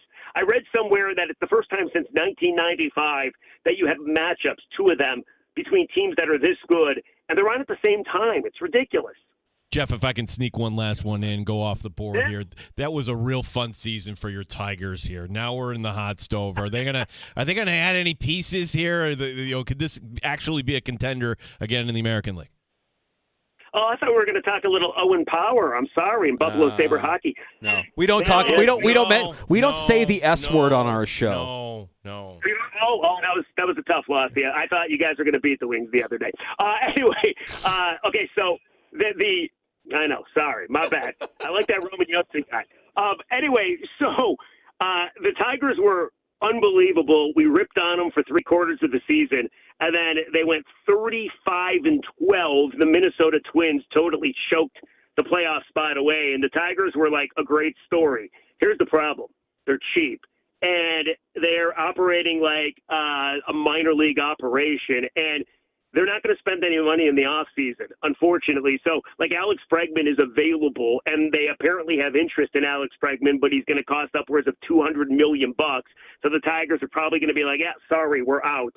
So even though Tiger fans are super excited with what happened last year, first playoffs in 10 years, and they got some true core members, whether it be Riley Green, Parker Meadows, Kerry Carpenter, but I think every Tiger fan's nightmare is they're not going to spend, and if they don't spend, it's pretty much going to be the same, a bunch of teams that can't score, have good pitching, and probably will never win a World Series. I mean, dude, they've won a World Series in 1984. They have 4 World Series in the history of the organization, and the Tigers are a charter member. It's been 40 years since they won a World Series, so Tiger fans are growing a little impatient. But last year was magical. It was great. It was awesome to see. But it also felt kind of flukish. Jeff, let everybody know when they can hear you on 97.1 The Ticket and the free-to-download Odyssey app. And I imagine that The Ticket is involved in the pregame some way, shape, or form if Bills fans wanted to hear what's going on in Detroit prior to kickoff on Sunday. Absolutely. Every day, 6 o'clock Eastern, it's myself and a Detroit News columnist, Bob Winowski. I'm on today, for instance, 6 to 10 o'clock. And then pregame is 3 hours before kickoff. Rico and Jim Costa will have the local pregame, and then the network pregame is an hour before the game. Detroit, a lot of fun. You ready for having a lot of Bills fans descend in your town here, Jeff? Bring on the Mafia, yeah. I mean, hell, the Lions fans have been going every. Are you guys, like, can you tell me where exactly the Bills fans that jump off the tables, where are they going to be? Because I want to go see them. Is there a tailgating scene at Ford Field? I've heard that the tailgating scene at Ford Field is different. It is. Okay, so Ford Field is the middle of Detroit, so it's not one big parking lot that you can tailgate in. But, yeah, if you walk around the stadium, you'll see tailgating everywhere. So tell me where the Bills are. I want to see the Mafia. I want to introduce myself. Oh, you don't have to look very far. You know, you'll just go outside. And when they meet up in New Orleans later in February, I'm sure you'll see plenty of guys jumping through tables, Jeff.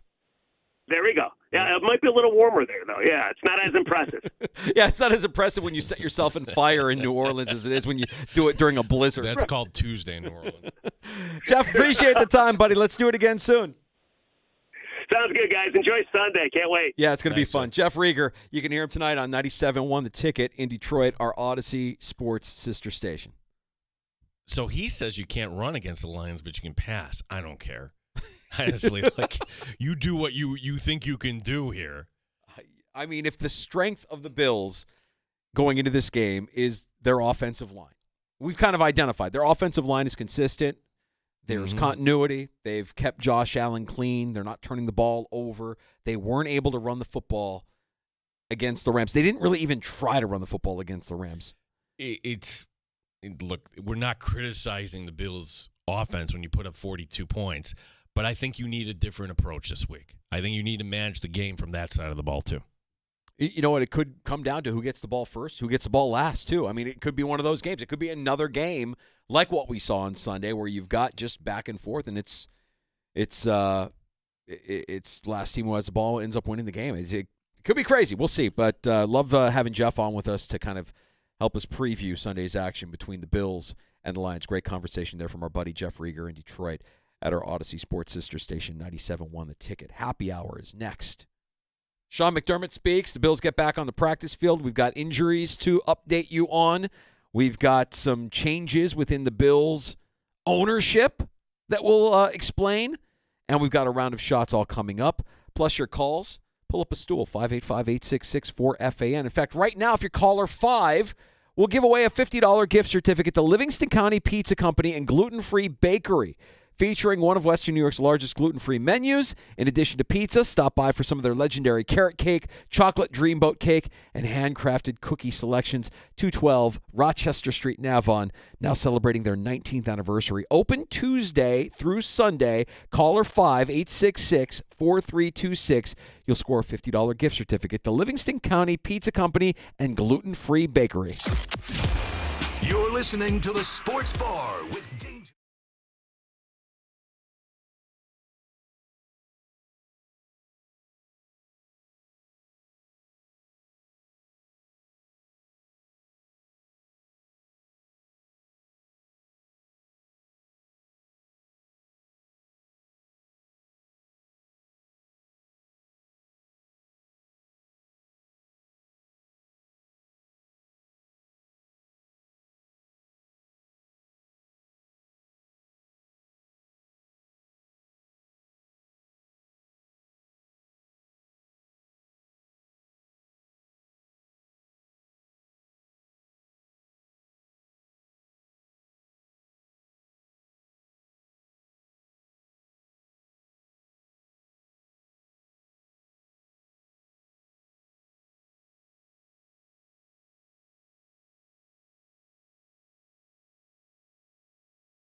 Rochester, the sports leader. 95.7 FM and AM 950. The Fan, Rochester.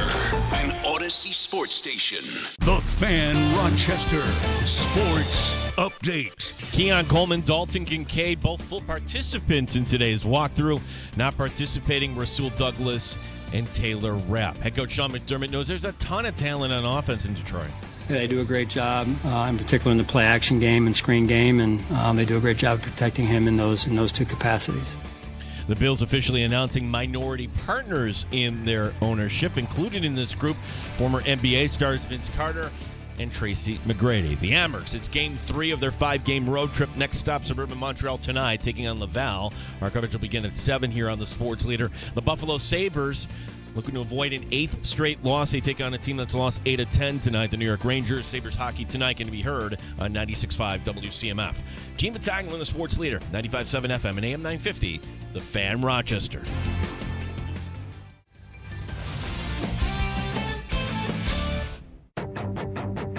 The Sports Bar with Danger and Battaglia. You better bring your heart. You better bring your guts. You better put it on the line. You better give max effort. And you got to bring it every day, every week. And our players know that. They're going to be up for this game. They're going to want to make a statement and prove that last week was an aberration, send a message to maybe a lot of teams around the AFC that are chomping at the bit to kind of get a hold of the Bills. This group is a proud group. I think that they're going to want to make a statement against the best offensive line in the NFL. Mike Danger. I would be shocked if they didn't have a response defensively against Detroit, and they're going to have their hands full with that two-headed backfield with Gibbs and with Montgomery, and that's before you talk about Jared Goff. Gene Battaglia. Oh, by the way, too, this is going to be a real road game for you. Meaning, Detroit loves its sports. They really do. But you got to be a winner. And now you look at the Lions, and that is such a tough team there. 95.7 FM and AM 950 The Fan, Rochester.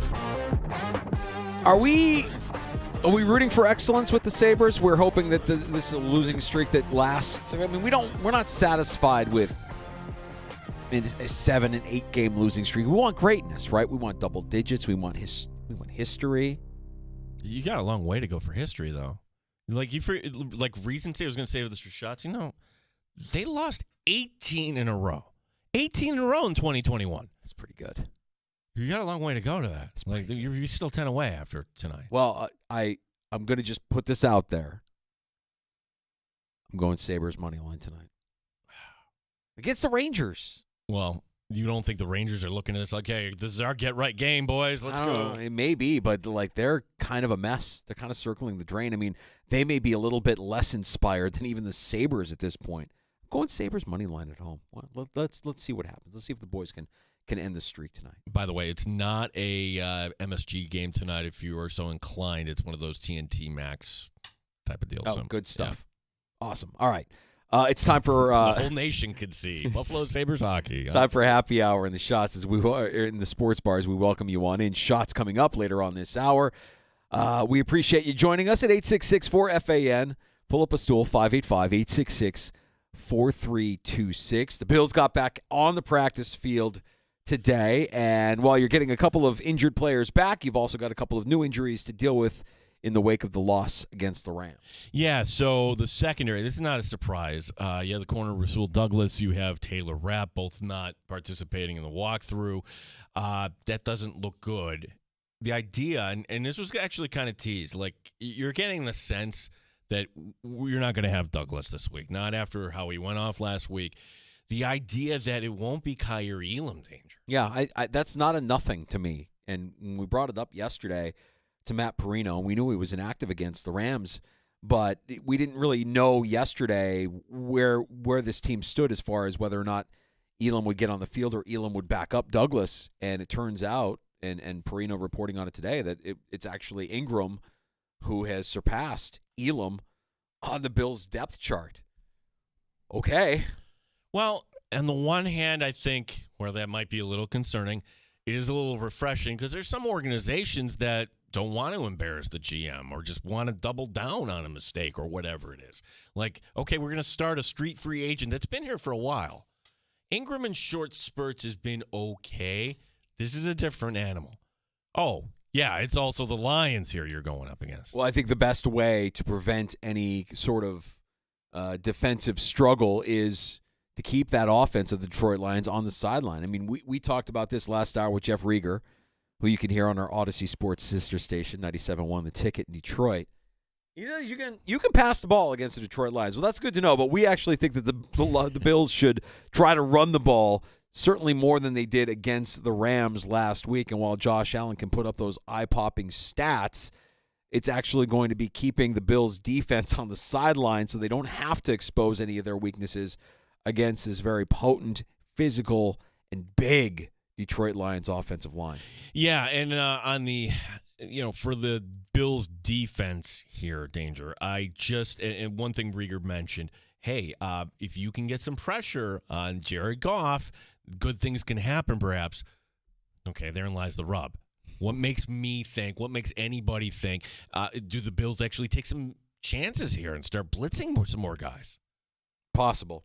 You want 4 guys to be able to get home, and they haven't been able to do it with any sort of real consistency through the course of the year. And I have a feeling it's not going to happen against one of the league's best, if not the best, offensive line in the NFL. But hearing Sean McDermott, and you heard the clip in the open talking about, just being intense and did it sound a little emotional today? Different sort of intensity here from Sean McDermott, and you can hear it in his voice, and I'm sure you're going to hear it through the course of the week and see it in terms of how this team practices. They need a different level of intensity against a team as good as Detroit. This is Sean McDermott earlier. Trust the routine and trust the process is certainly one approach, and certainly what I subscribe to. But within that is you better bring your heart, you better bring your guts, you better put it on the line, you better give max effort, you better put it on the line. And so that's never been two separate thought processes. The process is the process. It's the approach and the preparation. And then the mindset has always been the mindset of this is football. And you got to bring it every day, every week. And our players know that. We certainly have to improve in some areas, and that's one of them in terms of the line of scrimmage.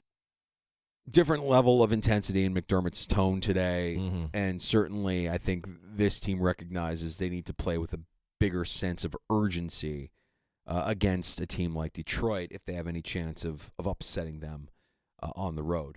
This over-under is the highest we identified not just this week, but this season. 54.5.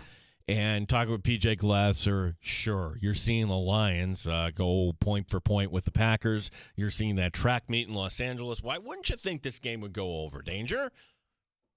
I put it this way. How many times have we watched the Bills-Chiefs, and it's become kind of the game of keep away, where we're going to make sure we're not turning the ball over. We're going to make sure that these drives go 7-8 minutes.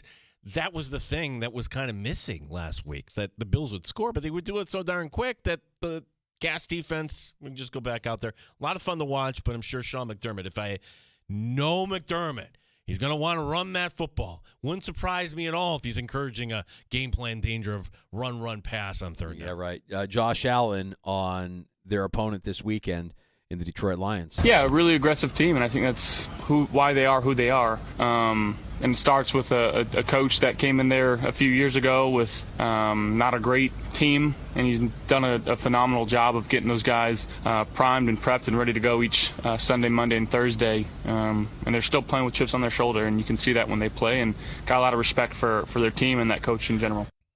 Yeah, I mean, the job that Campbell has done, and we mentioned it last hour when we were talking to Rieger in Detroit, that I don't know. I mean, I think you could put anybody in that situation when you have that when you hit the way they hit in the draft with those extra picks that they got from the Stafford trade. And I think anybody could be a success in Detroit because they got some superstars out of that trade. That's true, but I'm also going to say Campbell did it kind of the way McDermott did in a completely different style, but hey, we're going to establish a culture, and we're going to go for it, and we're going to be physical, and we're going to be mean, and we goofed on the guy at the beginning, like, well, this guy's in over his head. He doesn't know what he's talking about. Actually, he knew what he was doing all along. Isn't it funny that Jeff Rieger, who joined us last hour, was saying a lot of the same things about Campbell and how they built this organization the way the Bills. They're just looking for dudes that love football, that love love the system, that love to buy in and that will buy in on what they're selling, and that's really what they have, which is very similar to what the Bills have, and it does. For as much as we goof on culture, I do think you need talent as well. Lions certainly have plenty of talent. The Bills have talent at quarterback and a couple of other positions. But, when you just look at these two teams on paper, it just, to me, screams that the Lions are just a more talented team. And a lot of that has to do with what they were able to acquire and develop through the draft in that Stafford trade. Yeah, it's it's going to be a lot of fun. Our phone number 866-4326 866-4FAN. Luke in Rochester. Go ahead, Luke. Hey guys, it's a tragedy in waiting if McDermott gets involved in the offensive game planning. But I'm calling more about his other myopia, or basically he runs the team from a myopic point of view. Now, the Kyrie Elam thing, I know you guys revel in Elam possibly being not good, but he had some key interceptions, one in the playoff game, and he can play man. Now Detroit played zone, or Detroit doesn't do well against zone, so Bills might match up well defensively this week. But last week, if McDermott was actually some progressive coach, he would have played more man and had Elam playing man, because I guess the Rams are not as adept at playing against man as they are against zone. These are subtle things that, as a Bills fan, are highly annoying about the person that's running. The myopic coach that we have, who I will dub now the king of myopia. Okay. Yeah. Luke, I thought you liked us. You should have warned us that you were going to call and complain about McDermott, because you never do that. So shocking that Luke would call us up to never complain about McDermott. Actually, I think Luke, every single Luke call is McDermott call. If your name is Luke and you call the sports bar, we know you're going to complain about McDermott. Look, I don't want to accept your characterization that we're reveling. Is that what he said in Kyrie Elam? No, not at all. But we talk to smart people on the beat. We talk to Matt Perino every week. We talk to Dan Fates every week. We talk to Alex. Everybody says, all right, it just wasn't there. Jamarcus Ingram right now is the better corner. And what I'll push back on with Luke is I don't think any coach needs to revise their game plan around the strengths of one player who normally can't even get on the field. That feels ridiculous to me. Your defense is your defense. You play it to your strength. You know the guys that you have out there are good at what they do. They understand their job. They understand their role. If it's zone, then it's zone, and they know where to be. You mean to tell me that they should alter that for one game just to get Kyrie Elam in there because we think that he might be better at covering man versus playing zone? No, this was the first game where the secondary, you could say the whole defense in Baltimore, sure. But I don't think they were out physical. I think they were just out schemed in that game. McDermott was completely outcoached. I'm not giving him that grace. He was completely outcoached by Sean McVay. McVay made McDermott and Babich look JV. No question about it. But I will push back on the idea that we should have had Kyrie Elam all along. No, revisionist history would say, yeah, Kyrie Elam, would have been nice to have him active in case of Rasul Douglas injury. Sure, but you didn't, because he's been leapfrogged on the depth chart by a better player through their eyes in Jamarcus Ingram. So it'll be Ingram this weekend. That's fine. Like you point to an interception against Mason Rudolph in the postseason. Right. Okay, yeah. We don't see and hear everything that goes on at practice. We do talk to those insiders, and they do give us what they can share with us. But what we don't know is, does Kyrie Elam have the ability to do his job the way Sean McDermott is asking him to do his job? And Kyrie Elam could say, you know what, I'm doing my best. And Sean McDermott could say right back to him, you know what, you're not doing, I don't want you to do your best. I want you to do my best. Okay, and my best is, you know what your job is. You need to do your job. I don't care if your strength is man. This is your job. Don't do your best. Do my best. And if you can't do that, he's not going to see the field. We should also point out, too, can we go back to Fisher's storylines? What was the weakness? We were worried about the secondary, specifically the two safeties, but the depth at corner was very thin. We were talking about whether or not Hamlin was going to make the team at the start of training camp. And he's been, for the most part, he's been pretty good this year. He's been average. He's been pretty good this year. He's been average. He's got a lot of tackles, and sure, but you could use a few more big plays, I'm sure. Well, I'll say this, and this was another story, speaking of Hamlin, since we brought him up. This is big for DeMar Hamlin, for his cause off the field. And I think when it's all said and done, what we're going to remember about DeMar Hamlin isn't necessarily what he did on the field, but the impact he had in the face of adversity off the field. Because today the Senate passed the Cardiomyopathy Health Education Awareness Research and Training in Schools Act, which is also known as the HEARTS Act. It was passed by the House. Now President Biden is probably going to sign this bill, which will fund CPR training and the availability of AEDs to schools. Hamlin himself advocating for this bill and working with Chuck Schumer to help this bill become a law. Now, I can speak from my own personal experience. My daughter, Hilton High School graduate of 2022, lost a classmate to a cardiac event, in the middle of a practice, a sports practice, lacrosse practice. I mean, it's a heartbreaking, gut-wrenching story when you hear of this the thing that happened to Hamlin happening to kids. So yes, getting more of this education into schools, getting more of these AEDs available to schools, I think is a great thing. And if it saves just one kid's life, then DeMar Hamlin's got to feel pretty good about what he's accomplished off the field. Yeah, I guess maybe. And we were joking about January 2nd, how that's going to be 5,000 days since the last Sabres win. We'll mark that coming up. It's also going to mark 2 years since the game in Cincinnati. And to think where we were, like, oh, he's not going to play football again. No, he's playing football, and he's actually starting for this team. Yeah. One other bit of Bills news today, not related to practice or the injury report or their matchup against Detroit. They made the announcement formally at the NFL owners' meetings. Terry Pegula, making the statement, 10 limited partners have been added to the Bills ownership group now, and that group includes former NBA stars Vince Carter and Tracy McGrady, along with former U.S. men's national team and MLS star Josie Altidore. So you've got some players with Toronto connections, and you've also got a pretty high-powered private equity firm now involved as well, a handful of other business people, including a couple of females. He made sure to point that out. Yeah, this was the quote from Pegula. One of the things I wanted to accomplish also was to bring in some women. We've got 2 female ambassadors who are very successful business people. I've got 3 daughters who are involved in the team and hopefully more in the future. And I think it's a good thing for them to learn some business acumen and have some female input. Because when Kim went down, there was a big loss of influence on my daughters as far as the business side. She's unable to be involved now. He goes on, because then the follow-up question, tell us about Kim here and everything else. We all miss her, especially I do. She was always a personal part of it, sending out Christmas cards, making cookies for coaches. She'd be up at 3 o'clock in the morning every Sunday when we played, making cookies for the coaches. We all miss that. Wow. No. You have reduced a sharp business mind. I didn't say female mind. I said sharp business mind down to making cookies.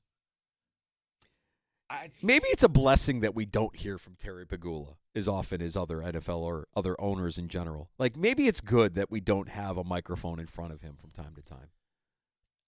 One of the things I wanted to accomplish was to bring in some women. How about just bringing in smart people?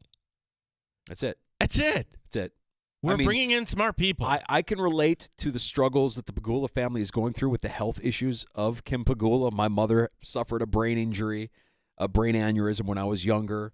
It's tough. It's tough to see somebody that you love who is no longer the same person that you fell in love with or that you grew to love.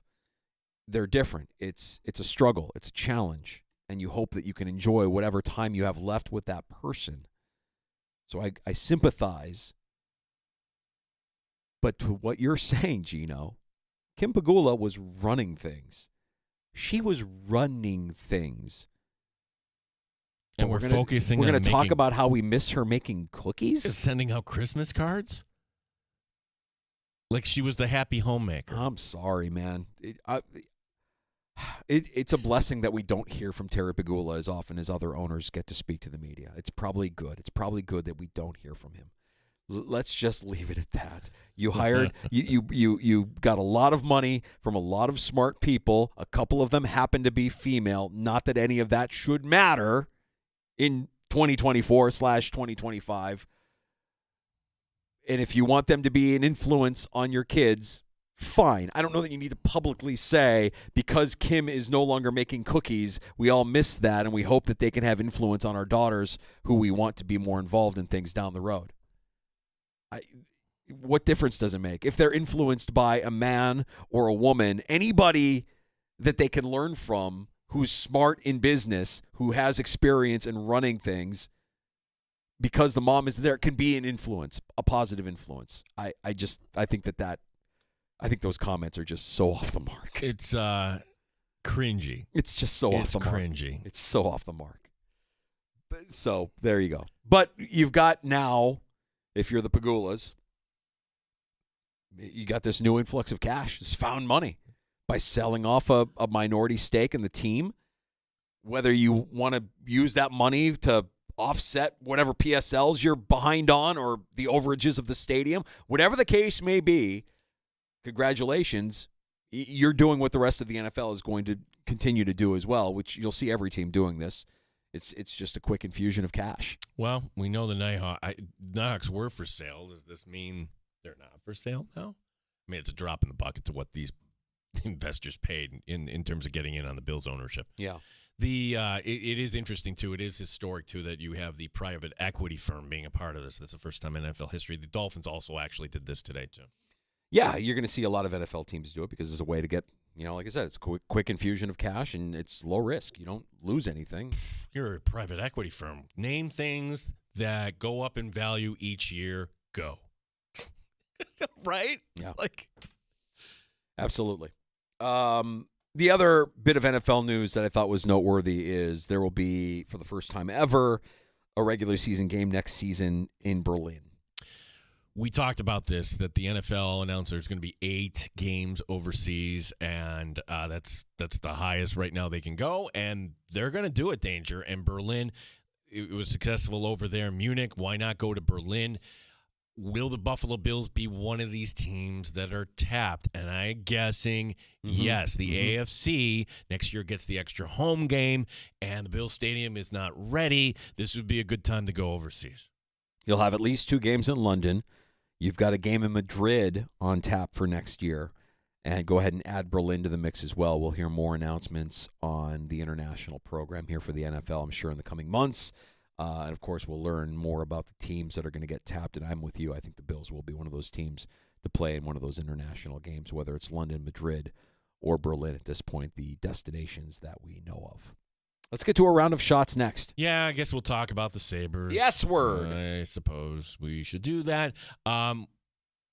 Okay, money was the number one factor. Juan Soto went over to the Mets, but the Mets did something the Yankees did not when it came down to the final. Do we do this or not?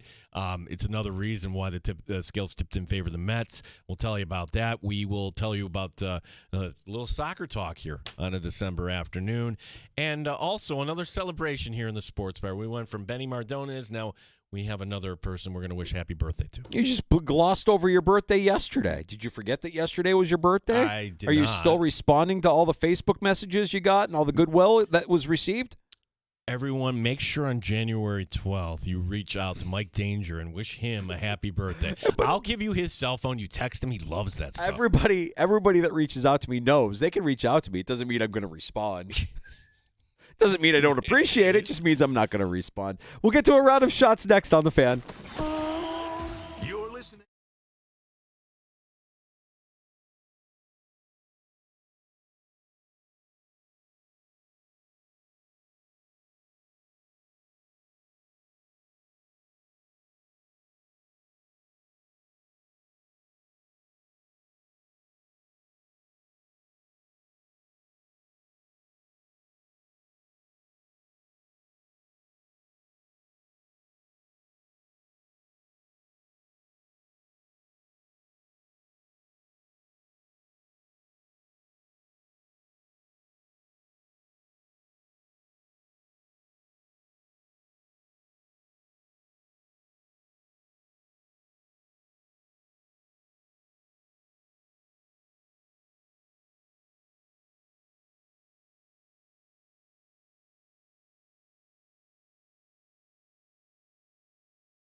Sports Update.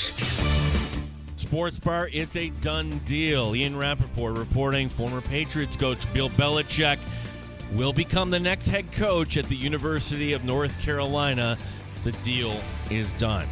Keon Coleman, Dalton Kincaid, both full participants in today's walkthrough for the Bills. Not participating, Rasul Douglas and Taylor Rapp. Josh Allen knows there's a lot of talent on the defense in Detroit. They are high effort as they come. Obviously one of the top scoring defenses in the league. It's a really, really well coached team, and they've battled with a lot of injuries throughout the season on that defensive side, and you wouldn't know why by watching the film because, again, they know the rules.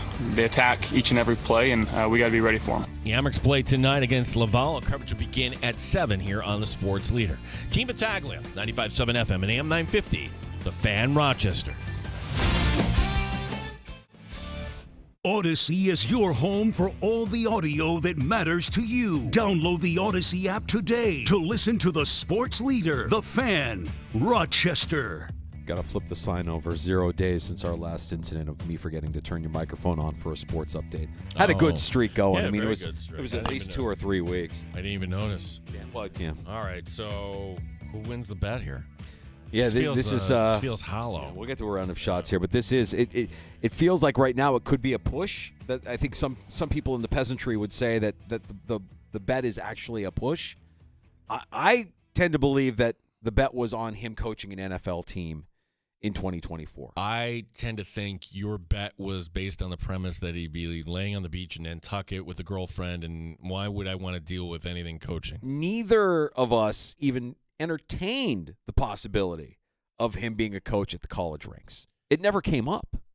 North Carolina, though. North Carolina, not exactly a program, spare me Mac Brown or whatever, blah, blah. No, you're known for basketball. That'd be like him coming to Syracuse, okay? It's an ACC school that's not really known for football. What will Bill Belichick do? Number one reason why he's doing this, Danger, to set up his son. I think so. Yeah. Yeah, I mean, it's a good way. If that report is true, if the report is that, when he steps down, his son will succeed him, Steve will succeed him to be the next head coach of the program, then and I wonder how Steve feels about that, by the way. Like, I'm going to get it by default because of my name, not because of anything that I've accomplished. Because, let's face it, I mean, is anybody hiring that guy? What was he last year? He was in Washington, I want to say, as a defensive coordinator for the University of Washington, something like that. So he's kind of cut his teeth a little bit here in the college ranks after, being on the sidelines with his old man in New England. Well, they haven't announced the ACC schedule, but may I interest you in the North Carolina non-conference schedule next season? Home against TCU, at Charlotte, Richmond, subdivision team, at Central Florida. Feels like a win. Feels like 4-0. Feels like a win. Now, 26, they get Notre Dame. Okay. All right. Yeah, but, they should stack some wins, and this time next year we'll be talking about North Carolina in the playoffs. All right, so for our bet, for the boxed wine bet, and if you're new to the show, Gino and I made a friendly gentleman's wager. A box of wine is usually how we pay each other off on our bets. I've got a pretty good track record here, Gino. Mm-hmm. So much so that the executive producer in your life is telling you, don't bet with him anymore. This is ridiculous. The bet was along the lines of, is he or is he not going to coach next year? And I didn't even entertain the idea of him coaching a college program. So we're going to have the Dan DeLorean find the origins of this bet, the original bet, the original audio of when this bet was placed, and then we'll go from there. He'll have to play judge and jury. We did not play right, so we'll wait on the Dan DeLorean for the ruling on this. I know that some of our regulars have chimed in on X at the Fan Rochester and let us know that the premise was he would be on the NFL to break Shula's record, that the record meant something to him, and that's why he would come back to the NFL. And I think the NFL just passed him by. I think when you think about what the NFL is now and what these owners are looking for, it's not Bill Belichick. It's not a guy even with a resume as strong as Bill Belichick. It's not that kind of guy. It's not that kind of coach. Whereas at the college ranks, if you can land a big fish, if you can land a name, and this is what this will do for North Carolina, it makes your program relevant overnight. Before you even played a game, we're talking about something we would not be talking about otherwise. Congratulations. Yeah, and portal opening up right now. Get to work. Yeah, get to work. No time to waste here. Tonight, if 7 losses in a row feels gross for the Buffalo Sabres, just remember that it was in 2021 that the Sabres actually lost 18 in a row, tying the league record. So if you look at the bright side, Danger, we're not even halfway there yet. The Rangers have lost 8 of 10, so they're coming in limping. Coverage tonight can be heard on 96.5 WCMF. Speaking of bright side, maybe that's what they need. Maybe just a little Mr. Brightside at some point in the game, just to get the fans engaged, to get the vibes up within KeyBank. I'm taking the Sabres on the money line tonight. So I'm either helping them get closer to that 18th straight, or I'm going to be happy that the streak ends tonight. What closed the deal for Juan Soto going to the Mets? Well, money, of course, but there was something else. According to journalist John Heyman. Oh, this guy. I'm a journalist. Soto's representation asked the Yankees and the Mets the same question. Hey, would you throw in a luxury suite? The Mets said yes, no problem. The Yankees said no. Apparently, Hal Steinbrenner did not do that for Aaron Judge. Judge pays for his own box, as did Derek Jeter. Wow. Steinbrenner did not want to set the precedent with Juan Soto. Okay, that precedent. It drives me nuts when I hear that word. How about the people that do the best deserve the best? Like, you don't treat Aaron Judge the way you treat Rizzo, right? I mean, like or maybe here's another idea. Well, we can't do that because you're making Aaron Judge pay for his own box? Yeah. What? How? It's insane. Holy cheapo. John Heyman, by the way, Take of the Year nominee after this happened on Friday night. Broken a lot of stories. I think the reason that got such play is because people believe everything I tweet. I've had 100,000 tweets, and, you get one that was wrong, and it did say appears, and I know I rushed it, and it was a big mistake, and I regret it, but it's 2 years later. No regrets. I think it's like at some point, I think someone could probably drop it if they're a nice person. What I think is, one, it just like how I introduced you. Everybody in baseball knows who you are. So, one, it's a credit to your work, your following, and how. By the way, I won't be going on with you again. The whole thing has been a disaster. That's okay. I can't even believe you said that to question my integrity. Are you being serious right now? I'm being serious, yeah. John. Asking me if I'm getting a cut because I have a relationship with an agent. That's outrageous. I know you're not a journalist. You don't know anything about this. I know you don't, but that's an outrageous comment. You should know that much. It's Friday night at 8:30, John. You should know that much. And I am I'm done with you, I am and not I'm taking done with this that WFAN. serious. Goodbye. John, thank you for joining I can't us, even John. believe it. Thank you, I can't John. even believe it. Thank you, John. Appreciate your time. He's got to get to bed. I did not expect it to go that way. John Heyman. What would it sound like with Sel doing the voice? I'm done with you. I'm done. Oh, okay. Hey, let me try to do this with a straight face. I can't believe you would insinuate that because I have a relationship that I would be. I'm done. This is the last time you were very mean to me here on WFAN. This whole thing has been a disaster. I fell down the stairs and my shoes fell off. And I'm done with you and I'm done with WFAN. I know you're not a journalist. You wouldn't know because I work at the newspaper and I write. I write words. And I get to talk to baseball players and their agents. And he's Scott Boras is very nice to me. But you, sir, are very mean. I don't like you. I don't like anybody at WFAN. I've had enough. I'm going to sue you. I'm going to sue everybody. Punitive damages. I can't believe it. Yeah. Baseball writer. Just that is baseball writer. That is baseball That writer. is baseball writer. Yeah, you wouldn't know anything. Oh, it's so good. Yeah. God, he's bad.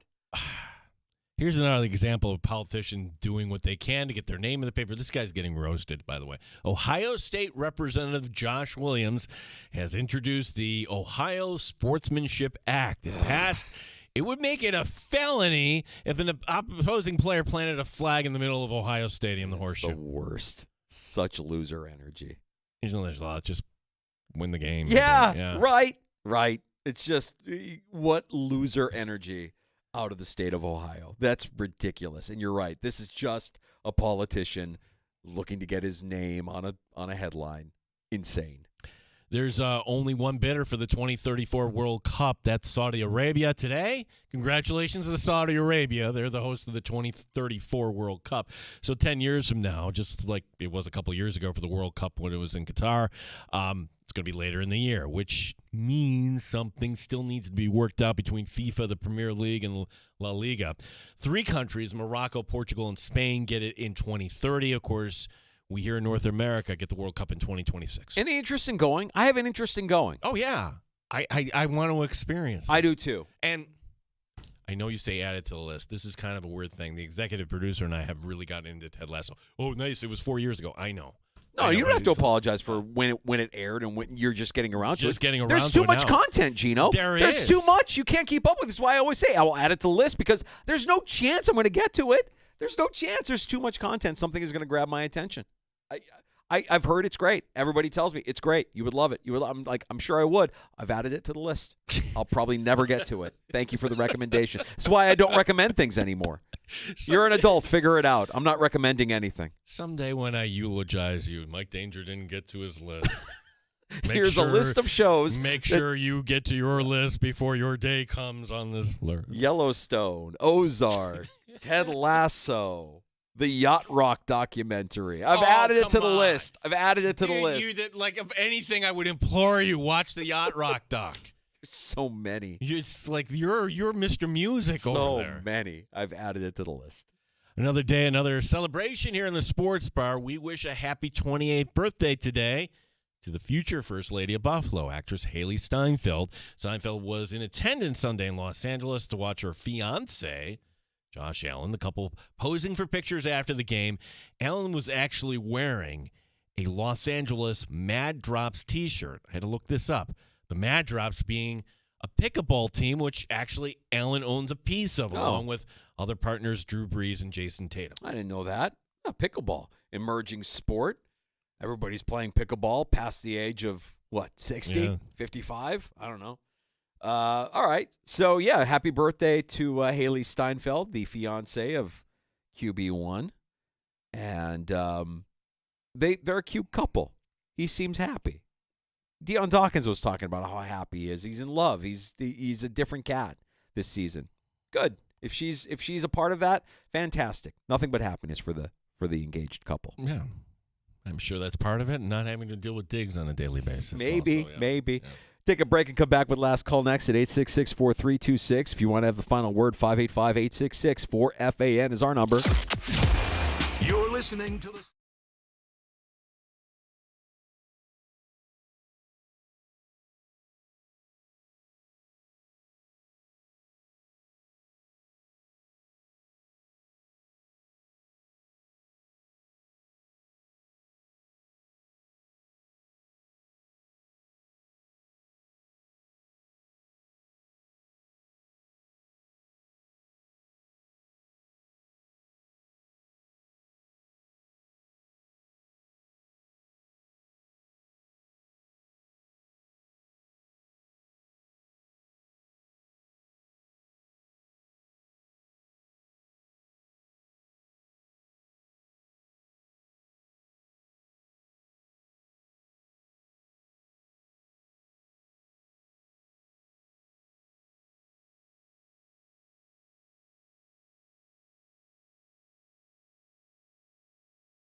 Sports leader, 95.7 FM and AM 950 The Fan, Rochester. Hey, welcome back into the Sports Bar. It's Danger and Battaglia. Thanks for making us part of your afternoon routine, even if it's just for 5 minutes on the ride home. We know how busy you are. We know how many options you have for your sports information and your sports entertainment. The fact that you choose us for a few minutes is humbling. We don't take it for granted, and if you're just joining us, feel free to get caught up on the pod. Search out the Sports Bar wherever you pod, and you'll hear our conversations with Jeff Rieger from 97.1 The Ticket in Detroit, or PJ Glasser, the host of Send It In on the BetQL Network. May we suggest the free-to-download Odyssey app at AUDACY. Coaches that have won both an NCAA championship and a Super Bowl. Danger, who are the two? Ooh, there's two? Mm-hmm. Jimmy Johnson? Yes. The other one, we're going to say he won an NCAA championship. Pete Carroll. Okay, yes. Pete Carroll. So my question to you is, and I listened to that argument. You say Bill Walsh, greatest of all time.